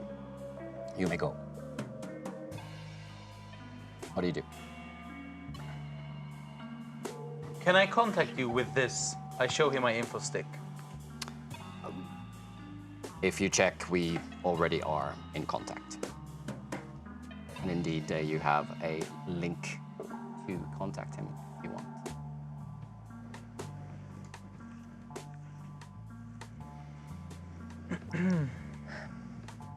Look, somehow my droids, Zach and me, our droids are involved in this. Somehow your intern is involved in this. I think, can I contact my droids, Slayer and Carnage? Oh my God. You can try. What do you wanna do? Well, I want to use my comms watch. Yeah. So, do you send a written message, or do you wanna somehow ping them with voice or even video? I want to ping them with voice, video, comm. Okay. Okay. So, as you try and do that, you get this alert that they're offline at the moment. Oh. Sefuro, I don't get it. How can they be offline? Nobody is offline. Nobody's offline. We live on the grid. We live in the mainframe. My mind does not understand of what you speak. Security detail. Yeah, I know. It's What all is offline? It's all solar winds and ice moons with you, mate. This is how we talk. This is how we function. You know, I've got my tonic gruel in the morning, and I live on the grid. Yes. No solar winds in my grotty office, I tell you, and I'm worried about Zach. Zach's not a bad person. Zach and I go way back. And the droids are great. I sense that your motives are good. Now I need to find Ferris. If Zach is there, Zach can live too. Right. Ferris is the intern, right? This is what you would say. Lashuntan, like you. Yes. More solar winds and ice moon hair blowing thing? If that is what you see when your eyes are still closed, yes. Right. You will understand one day. It's all in the antennae, eh? No.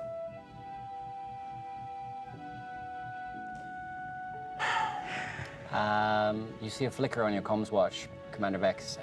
The droids have come back online. Carnage. Carnage. T9, come in, Carnage. As you Calling do Carnage. that, Come in, Carnage. We'll go to Carnage and Slayer. Calling Carnage. Come in, Carnage.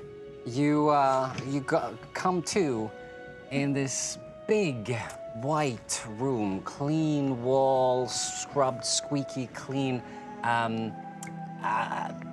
The first word that comes to mind is a gym. And you see these 150 droids arranged in a row in front of you. You recognize some of them from your own squadron and even some from your neighboring squadrons. They carry different signias, and you see different signias ranging from Division 37 to 47, you being 42, right in the middle of those. You look around, and you're surrounded still by the security cranks and the combat bots, and Ingrid is there again. Of course she is. I just want to kill her. I'm so close. Well, hello again. God. How do you feel now? Release us.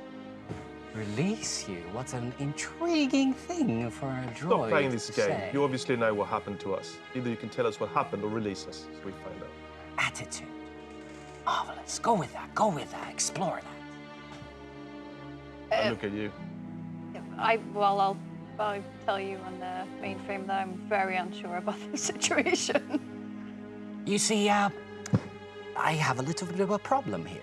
I designed the soft AI with certain limitations, and now I see you behaving in a new way. In ways that I have not programmed into. I do not know why. So I repeat my question. How do you feel right now?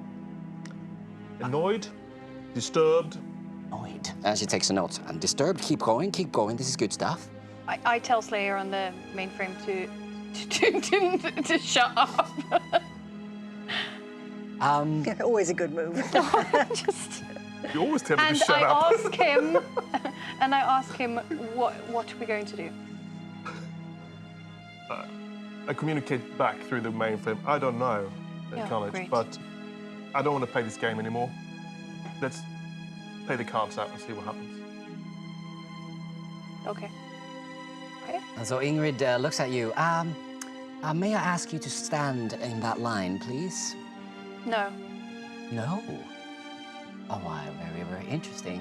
And she kind of flickers her hand and gives a sign, and then your feet start moving involuntarily to that sign while your upper body seems to still struggle against that.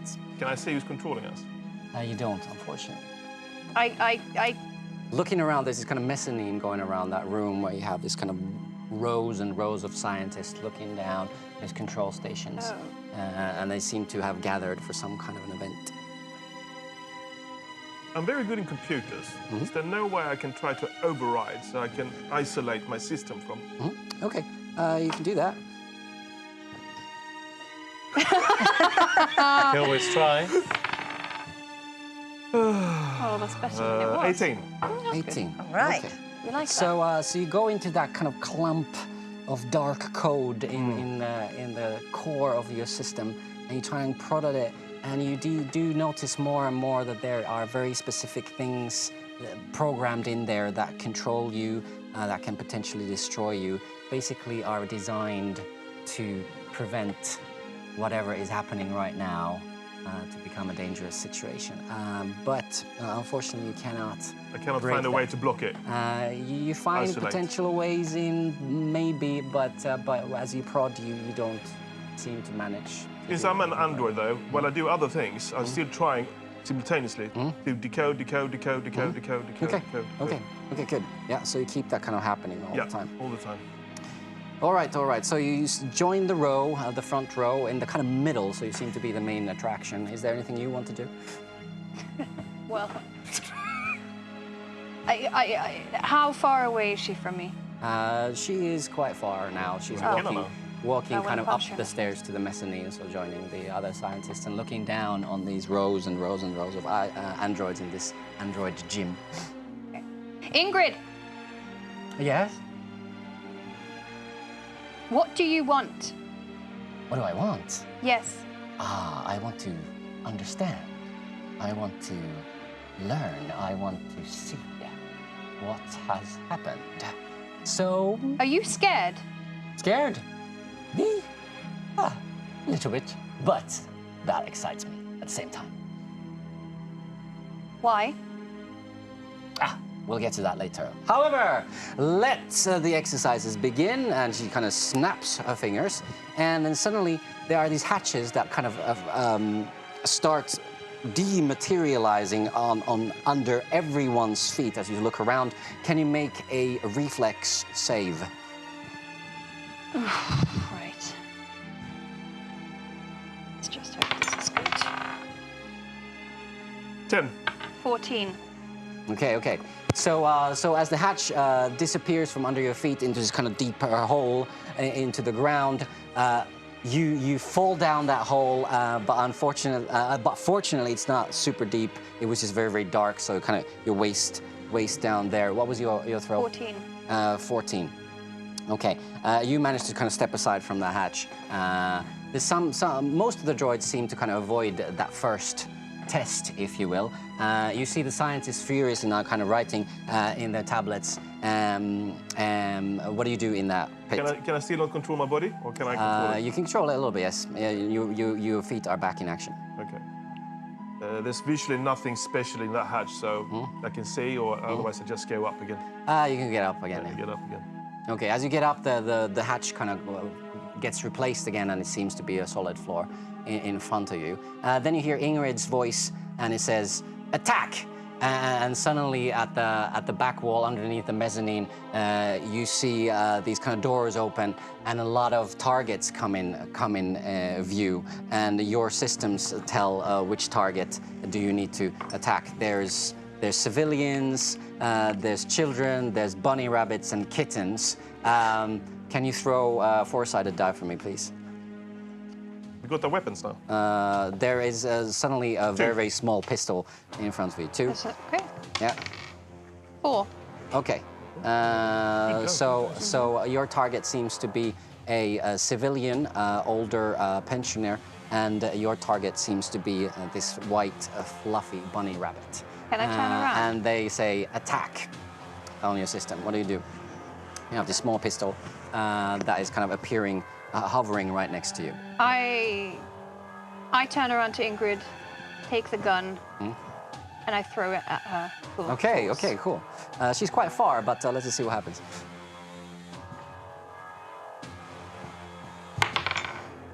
Ah. 7. Okay. So the gun kind of clatters on the floor. This way short of Ingrid, and she's kind of looking at you, and again, kind of furiously writing on that very frustrating tablet there. What do you want to do? Well, I take the gun too, and I turn around and point it at her. Okay, great. Just kept my gun. And then she looks at you. Oh wow, fascinating. And again types. What do you want to do? Or I feel shooting her in the foot or something. Yeah. I do that. I try to shoot her in the foot. Okay. She's quite far away, but you can try. Yeah. It wasn't the 1, but... It wasn't? No, 7. Oh my god. 13, 10. All right. You shoot, and again, harmlessly, a laser beam kind of ping-pongs from the walls. And then I just throw the laser down the floor. Okay. And turn around so I have the back. Are there any actual guns around? Yeah, the other droids kind of slavishly shoot in front of them, and these kittens and bunny rabbits and children and civilians get kind of destroyed. They seem to be just dummies, very well-made droid dummies for target practice. Kill droids. And then a voice is heard. How do you feel now, Ingrid? Saying through the speakers. Can I take a droid and throw at her? No, you No. cannot. No. Yeah. Okay. Then another voice is called defend, and these mounted infantry cannons appear from the floor and start shooting at you. Can you make? Let's just see. Acrobatic? Yeah, let's make acrobatics checks. Thanks. 21. 21. It's more like it. 15. Okay, both of them miss, and you see these droids around you going through this weird dance, kind of dodging laser cannon bullets and previously in synchronized way shooting these targets and avoiding pits on the floor, and it becomes this strange dance that you see all around you where you are not in sync at all. And Great. and then the cannons are still there, and then they say, and then the voice is heard, take a hit. And then they start shooting. So there's these cannons that shoot at you. What do you do as the laser beam Can we comes in? control the cannons at all? No, No. Try to evade them. you try to evade Is it. there a door? Is there a door anywhere in this room? A way to get out? Yeah, there's a door, but these are very, very far away. I'll try to evade. Okay, reflex save. I can't believe this, really. 10. Okay, and reflex save for you. 14. 14. Okay, so you get a hit, Slayer. Yep. 5. 5. Yep, and Carnage, it missed. Thank You. God. Okay, so as this crazy, strange dance is going on, we go back to the party. Oh. More dance there. Yeah, the spaghetti guy is there. I want to know where the meatballs are attached. So what do you want to do? Yeah, exactly. Sefuro, I've tried contacting my droids. Nothing. I'm going to try and contact Zach. Can I try and contact Zach? You can try, yeah? What are these? Why are you contacting droids? Do they know where Ferris can be found? Or Zach? I don't know, but there seems to be some connection. Droids are never offline. These droids, they work for us, Zach and I. They're, it's my crew. If they're not available, that something has gone drastically wrong here. So you think that the slave of Zach can hold information to where Zach is? It's a possibility. In any case, maybe they can lead us to Zach. I don't know. What about this intern? Where are your mechanical slaves being held? Well, they normally are back in their hangar. That's where they should be. I don't know why they're not responding. I will pay for a black bullet to get us there fast. Great. Okay. So, I want to walk out of the party. okay. So you walk out of the room and leave Mr. Basst behind and walk into the main hall. You cross the main hall going to the entrance foyer. And as you do that, suddenly you hear this sound that you have never heard before. Something massive groaning and creaking as if almost the ground underneath your feet and the ground at the roots of the building, the hull of Star City itself is groaning. The lights blink once, total blackness, then they come on, then they blink again. The blackness seems to be even more intense the second time, and then the lights don't come on anymore. There's this anxious rustling of clothes and clinking of glasses as everyone is waiting for some kind of a new, exciting entertainment number to happen, but most seem to know that this is not normal. The lights come on, there's this kind of collective sigh, and then they go off again. People start screaming a little bit. You see the anxiousness is rising in the room, and then music starts in the corner. Lights come back on, the screens on the walls come back on, also briefly showing Elara's face. But then a text appears on the screens and says in big, bold letters, "Grandma still rules the coop." And this image of an old white-haired lady that is at one moment looking very stern, another moment just laughing and being very warm and present, and it switches back and forth between that image of Grandma. The people look around dumbfounded, not knowing what to do. What do you want to do? Sefuro, I've got my laser still. I think there's something wrong. I want to get out of the party. I think it's a dangerous place. So your comms watch suddenly flickers and there's a message from the headquarters. Primary objective is in place.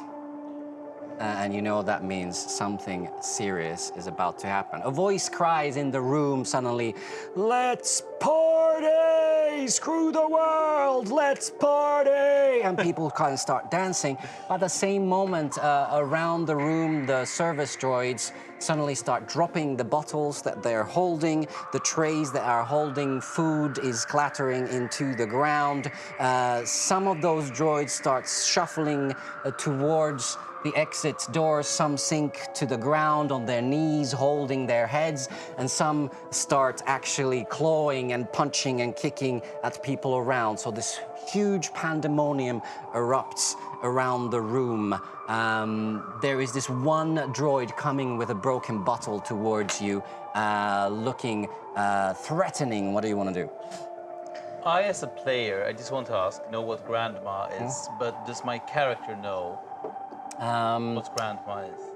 You don't necessarily know the meaning of it. Can I say me as player and character don't know what Grandma is? Do you want to make a check? I do. Do a culture check.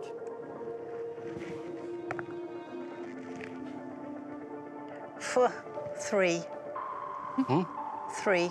Okay. Oh, quite me. Not yeah, helpful. Grandma, you don't come up with any information right now. No. In this very, very tense situation. So the droid is kind of approaching you, and it's kind of hissing, "Free, free, free." And it's approaching you with that broken bottle. What do you want to do? Is the droid approaching me or Sefuro? Both of you. Now, there's a lot of droids kind of attacking now the party guests, and they're starting to scream in panic and starting to flow out of the front doors. Pandemonium. Okay, so I want to defend myself, and also I haven't lost sight of my mission, which is to defend the diplomat Sefuro, the Lashuntan diplomat.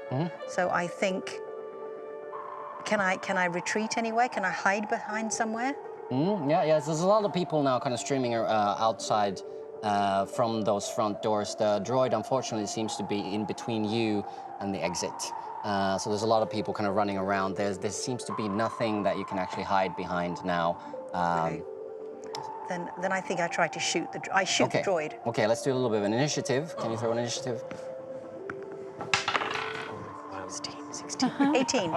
18? Okay. Sefuro? Yes, 19. Okay. We're a fighting duo. Yes, we are. Yeah. The diplomat who found his gun. And I mean, if they're coming at us with a broken bottle and it's a droid, Okay. droids are hard to destroy. I mean, Sefuro, you're first.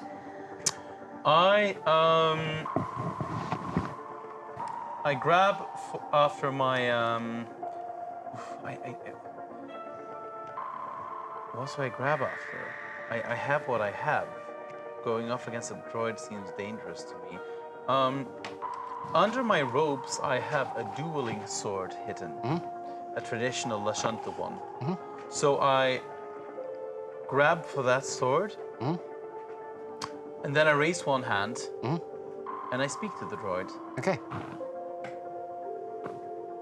I do not wish to remove any freedom of yours. Please, let me just walk out. And he looks at you all the same. You're all the same. I am not as them. I do not want slaves. He still kind of advances with the bottle. Your turn, Vex. I shoot the droid with my laser. Okay. So let's get that attack roll. You want to borrow mine? I really don't. I really don't. 15, 17. Now that's a hit. Yeah. Damage. Damage. Yeah. 4. 4. Okay.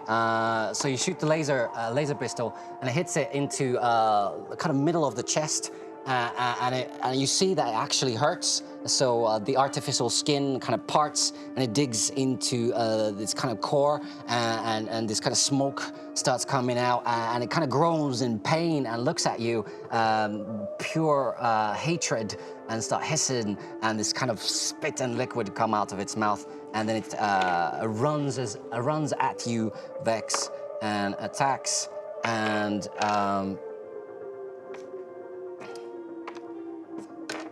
through a natural 20, and Nat 20 for the a natural 20 for the game master.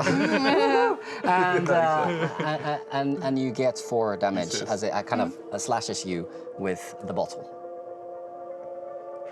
So you got 4 damage. Okay, Sefuro, your turn. How close am I to this android?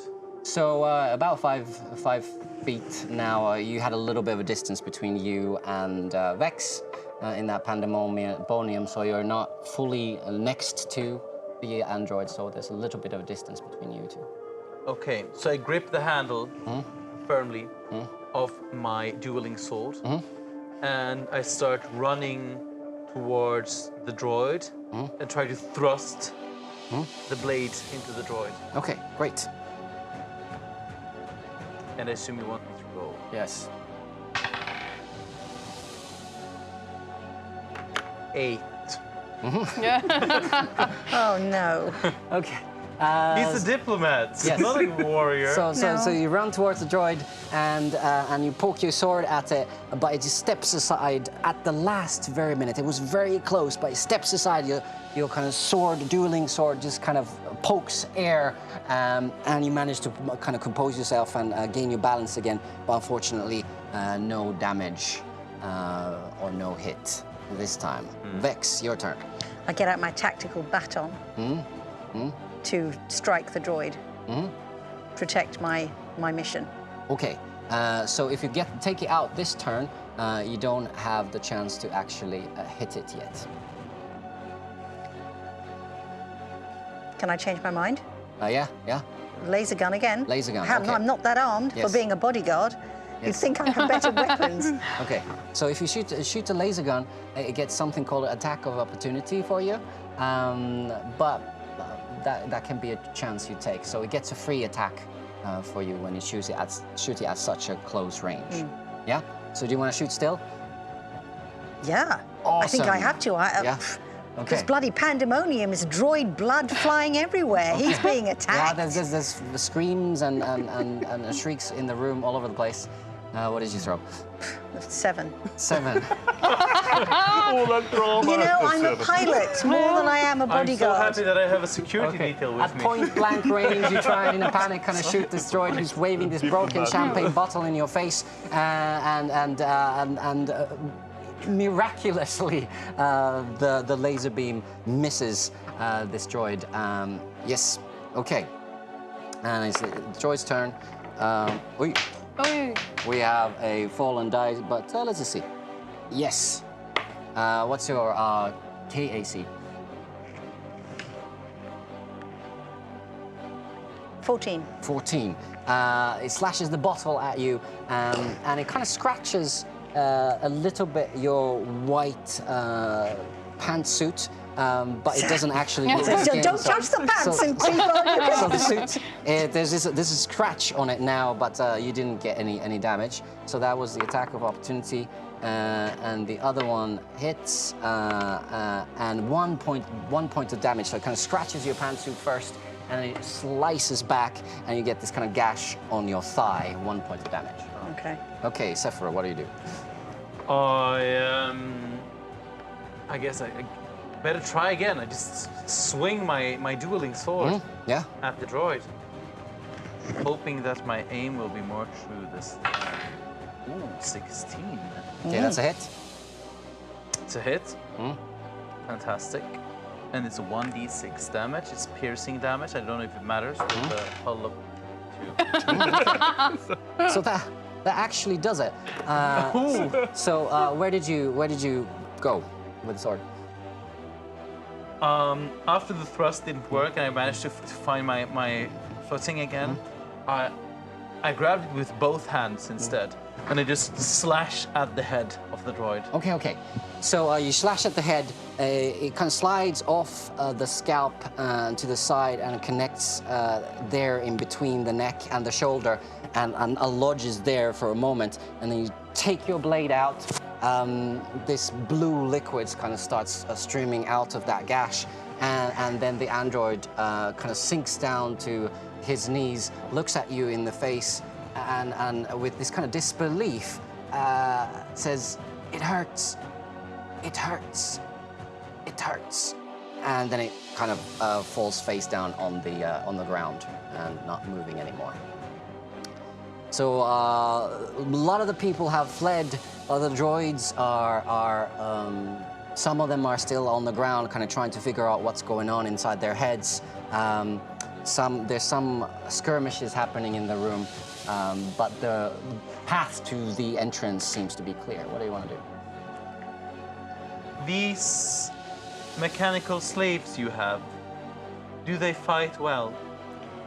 Yeah, I don't understand it. They've gone completely mad. It's like some sort of revolution. And what is this? It hurts, it hurts, it hurts. I mean, droids, mate, droids don't feel pain. There's something drastically going wrong here. I interrupt Commander Vex with my telepathic communication to try to override all of the mouth talking going on. And I say, I am speaking about the slave you own. Can we find it? Can it help us? Apologies, diplomat. Yes, let's try find the droid. Okay, I want to rush towards the exit. Okay, you rush towards the exit, and it's relatively easy because the flow is happening towards that direction, so you can run with the people outside the building, the Lundin building. As you do that,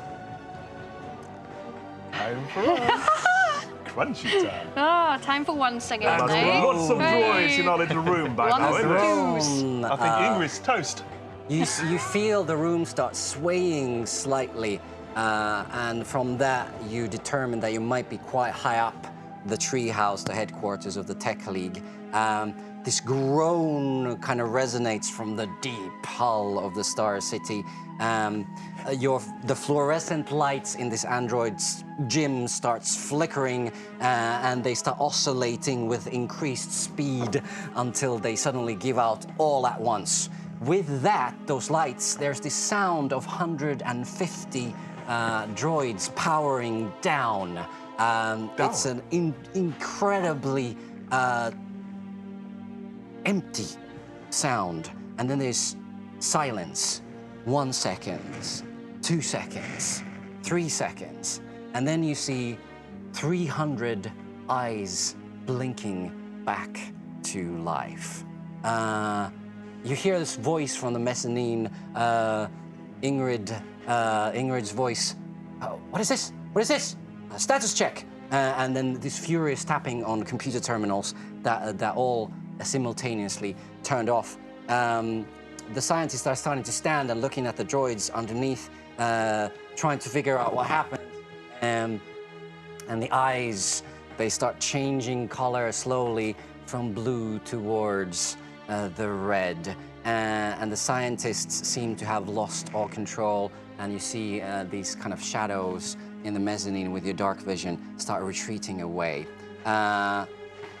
In your system, suddenly a message arrives, and it fills out your field of vision, and the message says, Grandma still rules the coop. And you get this visage of an old woman with white hair tied in a bun in the back, changing from a stern expression to a warm, welcoming, even happy one, back and forth, back and forth. But that's all. You're just looking at it, and otherwise you seem to be the only ones unaffected by all of this.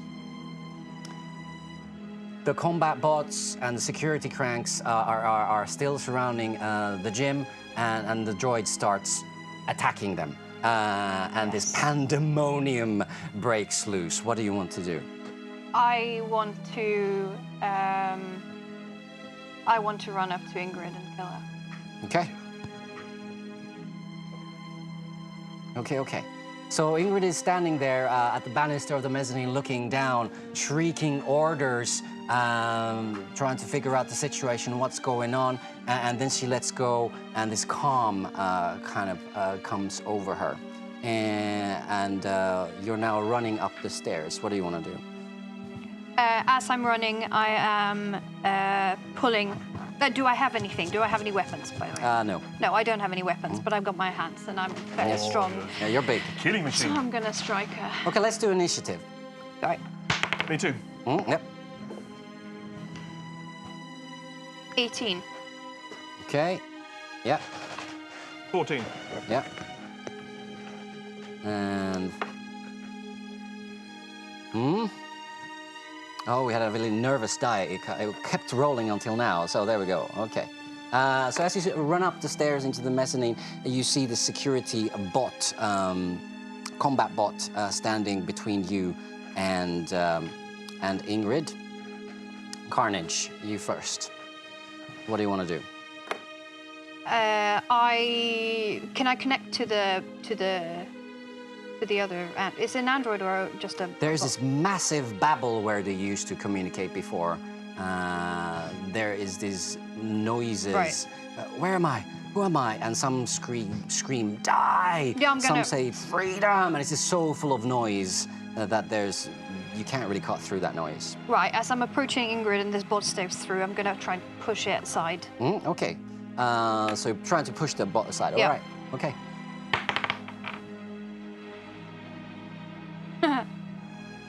That's a 9. That's a 9. Okay, so you ran to the bot, you tried to push it aside, it just seems to be standing its ground, and surprisingly, you can't move it much at all. Yes. Slayer, what do you want to do? Who's killing who right now? The bots are killing, the droids are killing the security cranks and the bots, and some of the scientists are fleeing the room. Ingrid is still standing there looking down on the... Can I see any scientist who looks like a chief scientist or boss scientist? But it's really hard to say, but do you want to spend the turn on kind of examining the situation, do a perception check? Yeah. Actually, I'll keep that as a swift action for you. 13. 13. It's really hard to say. You think you might have seen the chief engineer, Okay. Malk, kind of running away out of the door in the mezzanine somewhere, but otherwise you don't see anyone in charge apart from Ingrid. But I can still see some technicians around. Or There's some technicians on the mezzanine, but still the bot is between you. okay, I tried to get to them, so I tried to run to them and get the one that looks most senior visually. So the bot is kind of standing in your way. And Yeah. You just move wanna- away, and I okay. also communicate through the mainframe. Move.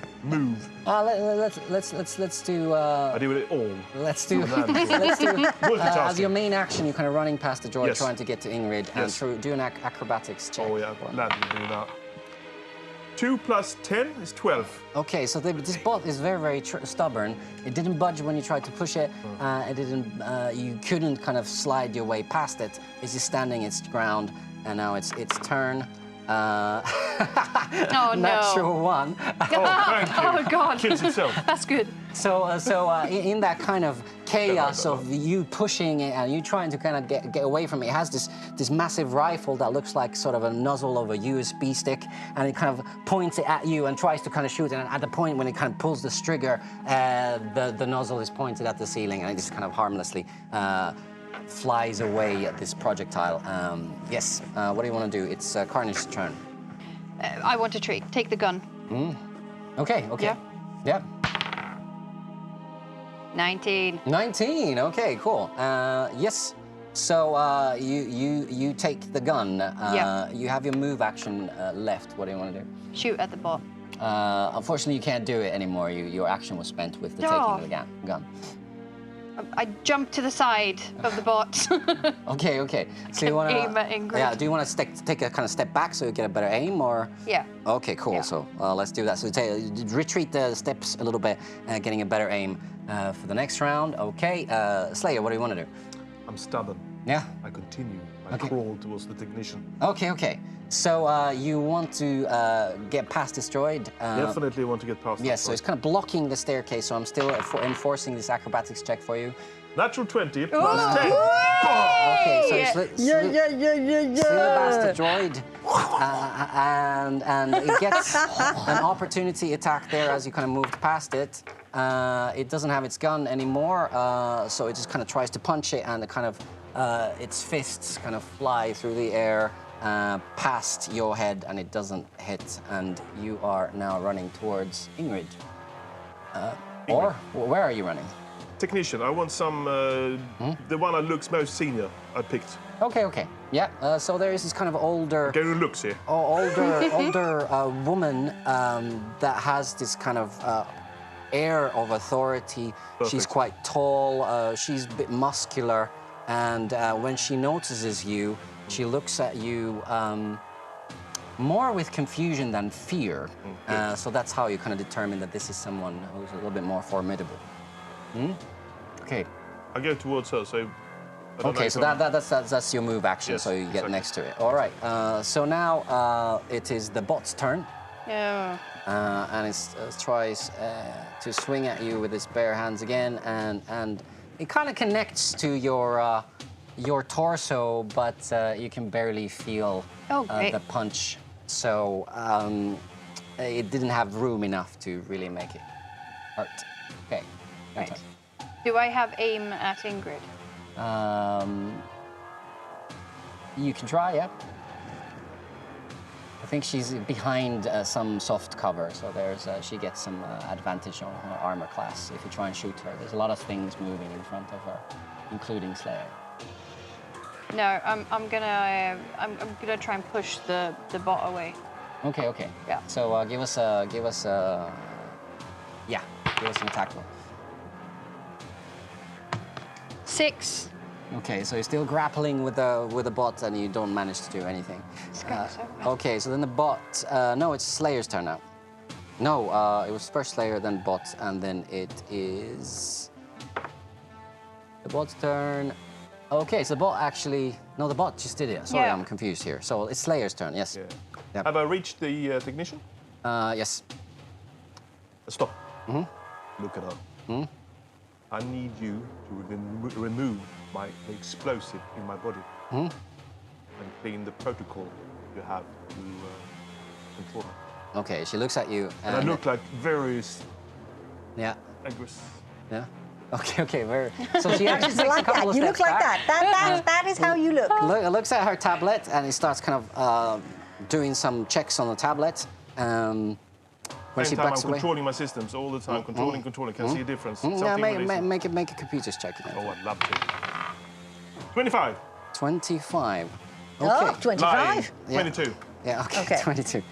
So you manage to kind of hone on one of the holes in the system, and you start kind of digging away from that, and you start finding all kinds of information there, but you still don't have access to shut any of it down. Can I feel like whatever she's doing is affecting me? No. Okay. If I still have time in my turn, I'll take my hand, my gorgeous black metal hand, around the throat. Okay, give me an attack roll. 10. Okay. Not very You strong were waiting today. for more there, didn't you? Yeah, I was a little, I have to say. So you try and grab her throat, but unfortunately you don't get a good Oiling. kind of hold of her throat. Instead, you can grab the lab coat. Yeah. Okay. So at this moment, Ingrid shouts, "Stop!"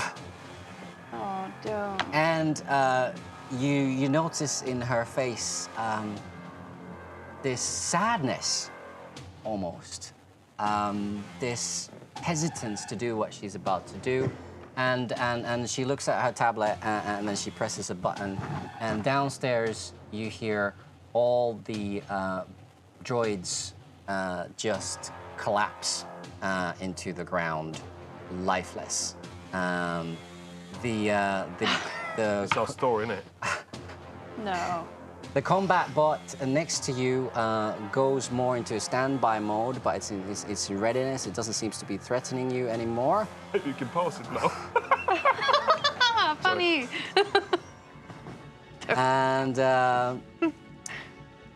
And then the scientist that you were chasing has this kind of almost a victorious grin on her face. And then Ingrid turns to you and starts walking towards you with a tablet. What do you do? She's quite far away, isn't she? From yeah, me, or, yeah. or, Yeah, she's quite far. I think we're out of combat mode right now. Okay, we're out of combat now. I try again to reach my hand around the neck of that technician. And I simultaneously go through my system. I have to find a way through here. I have to disconnect. Okay. I'm getting desperate. Yes. So you have the hand around the throat of the scientist, who is still curiously looking victorious. Ingrid Tibbet is walking towards you with the hand hovering over the tablet. What do you want to do? Well, I have a gun. You have a gun, yeah? I aim the gun at her. And I pull the trigger. Okay, you aim the gun at her, and before you manage to pull the trigger, Ingrid says, "I have a kill switch." And as you are going through My system. the system, you do find that is true. There is a kill switch, and it's connected to the explosives in your neck. Yeah. And there's nothing you can do about it right now. Okay. Let's leave it there, and we go into the party. So you're running out the doors. Oh, the cliffhanger! I can't. Okay. Yeah. Okay. So as you run out the doors, following the stream, suddenly you feel these arms kind of wrap around your necks, trying to kind of contain you and grapple you. Can you give me acrobatics checks, please? Yes, we can.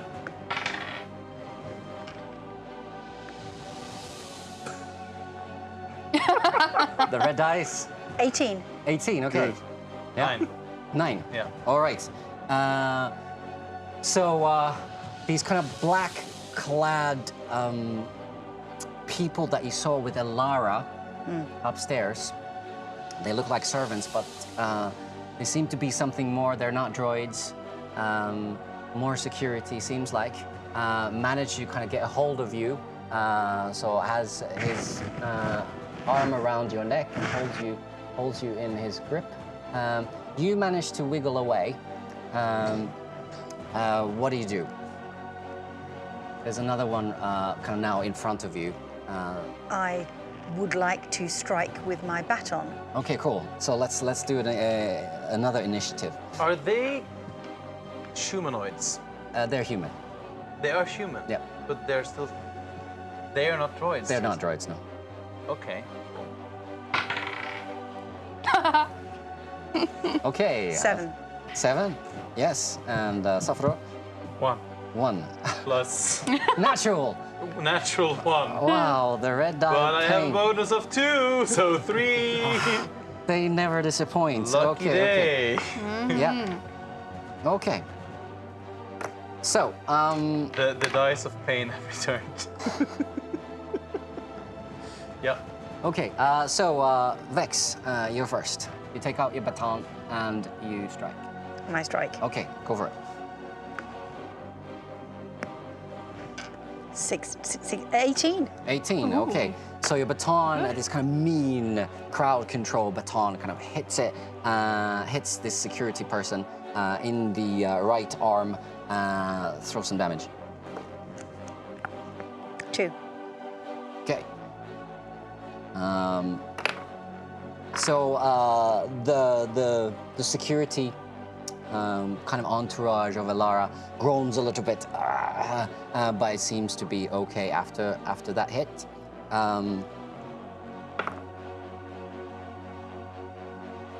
Suddenly, you feel this pinprick in your neck, and someone put a syringe on your neck and emptied its content inside you. I have done this to other people. I know what's going to happen now. And you hear a sound from behind you as someone is trying to do the same to you. Can you make an acrobatics check? 14. 14. So you have actually time to dodge their attempt now. It's your turn. What do you want to do? There's one behind you, one in front of you now. You turn to the one that tried to put the syringe in your neck, and you still have the other guy behind you. What do you want to do? I don't get my turn.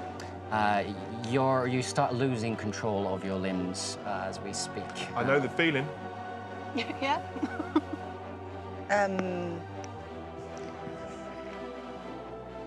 Unarmed strike. You can still use the baton. Okay, okay. Oh, I'm gonna do that then. Yeah. Okay.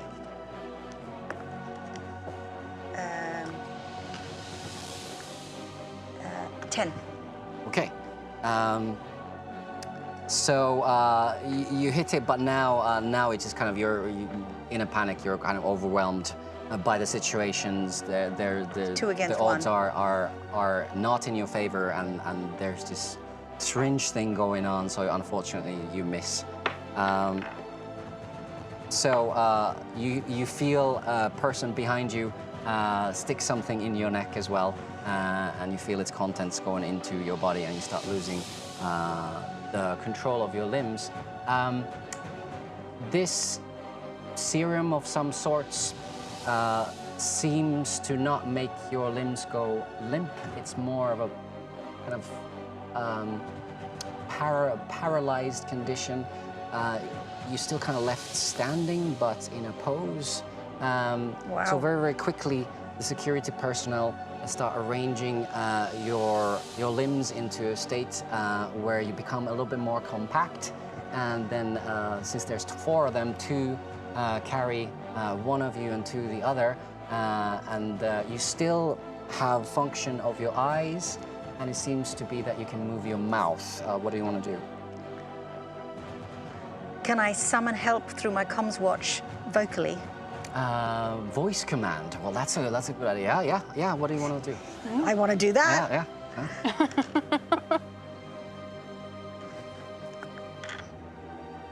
Yeah. Computers check, yeah? Computers check, sorry. 10. Okay. So what do you say? I want to summon Carnage. Okay. So how do you say it? T9, come in, T9. Carnage, I'm calling you. Come in, please come in. Calling T9. Come in, T9. Come in. Okay. Yep. So as you do that, you seem to get no response. And then suddenly the comms watch opens, and then this kind of sound of clashing steel and pandemonium comes through your comms watch. People screaming, guns being fired, and then the transmission stops. You are being carried towards the black bullet, its trunk specifically, and you're lowered into the trunk. And the last thing you see as the lid of the trunk closes is Elara's smiling face, and she flashes her eyelashes at you, Sefuro, winks and smiles, and then the trunk of the car closes. I sent her a telepathic message. What do you say? You are dead to me. And you hear this kind of giggle, a telepathic giggle. And then darkness. Ingrid, standing in front of you. I hate her. Me too. I hate it. I Yeah. could do this, but you have impressed me. I need you to do something for me. If you do that, the thing that you've been prodding and poking all this time, we have had the pleasure of each other's company. I will grant access to that. But you need to do one thing. What do you want us to do? Wait. Oh, A wipeout mission. A mission of no consequence. This directive is granted in case of terrorist attacks. And I believe we are now under the attack of terrorists. Are you listening? I'm listening. You may be partial to saving Star City 5 from whatever is going on right now. And that will give me the opportunity to do something for you.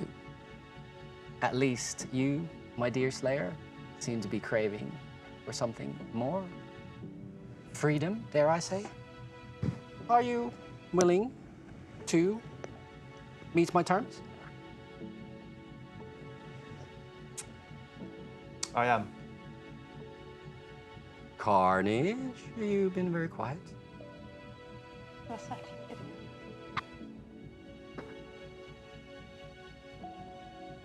I have some more conditions. Oh, interesting. Tell me, please, Carnage. I want to get Sack back. Zach. Who is this? Zach. My partner. Partner. Partner. And then she kind of looks at her tablet. Oh, yes, Chief Zach. Interesting partner. As I understand your relationship, it's more of a slave owner, isn't it? She controls her you, back. you do what she wants. I want her back. Very well. Zach. Yes. Zach. And I'll see want- what I can do. And And? Oh, this is getting better and better. Oh, we will have such a great time when you come back. Please, enlighten me. There are terrorists attacking Star City 5 right now, and you are talking about your cozy relationship with your co-pilot. But please do continue. you're Yes? the one who seems stressed out, not me. Me? Slightly, yes. I want Commander Vex to be safe.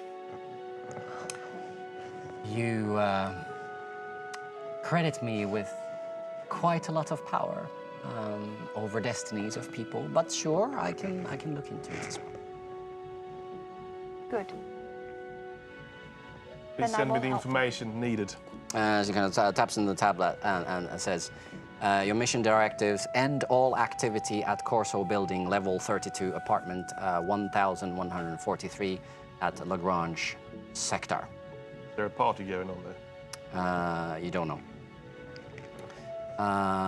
With the primary objective in force and a wipeout mission directives given to you, you are allowed to use any force necessary to achieve your objectives. If civilians stand in your way and they don't agree to comply with your demands, you may kill and maim anyone who stands in your way, and no records of that will be made in the mainframe. Does it say who issued the order? Does it say who issued the order? This is from the Tech League. Tech League, yeah.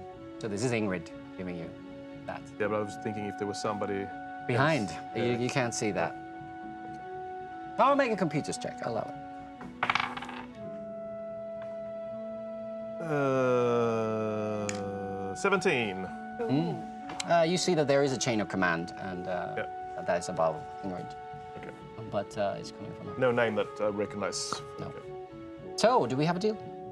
I would need equipment. Whatever you need. Okay. Freedom, Blair, Carnage, Zach, and Vex. Cozy. I communicate to her through the mainframe. Yeah. It will buy us time. I tell him that I agree. We have a deal, Ingrid. Charming. Charming. Charming. Very well. Good luck to you both. Just to tell my staff whatever you need, and we will fix that for you. And I will expect swift results. See you soon. Toodle pip. And then she disappears. From there. And this is where we finish our adventure today. Thank you so much for watching, and bye, everyone. Bye. Bye.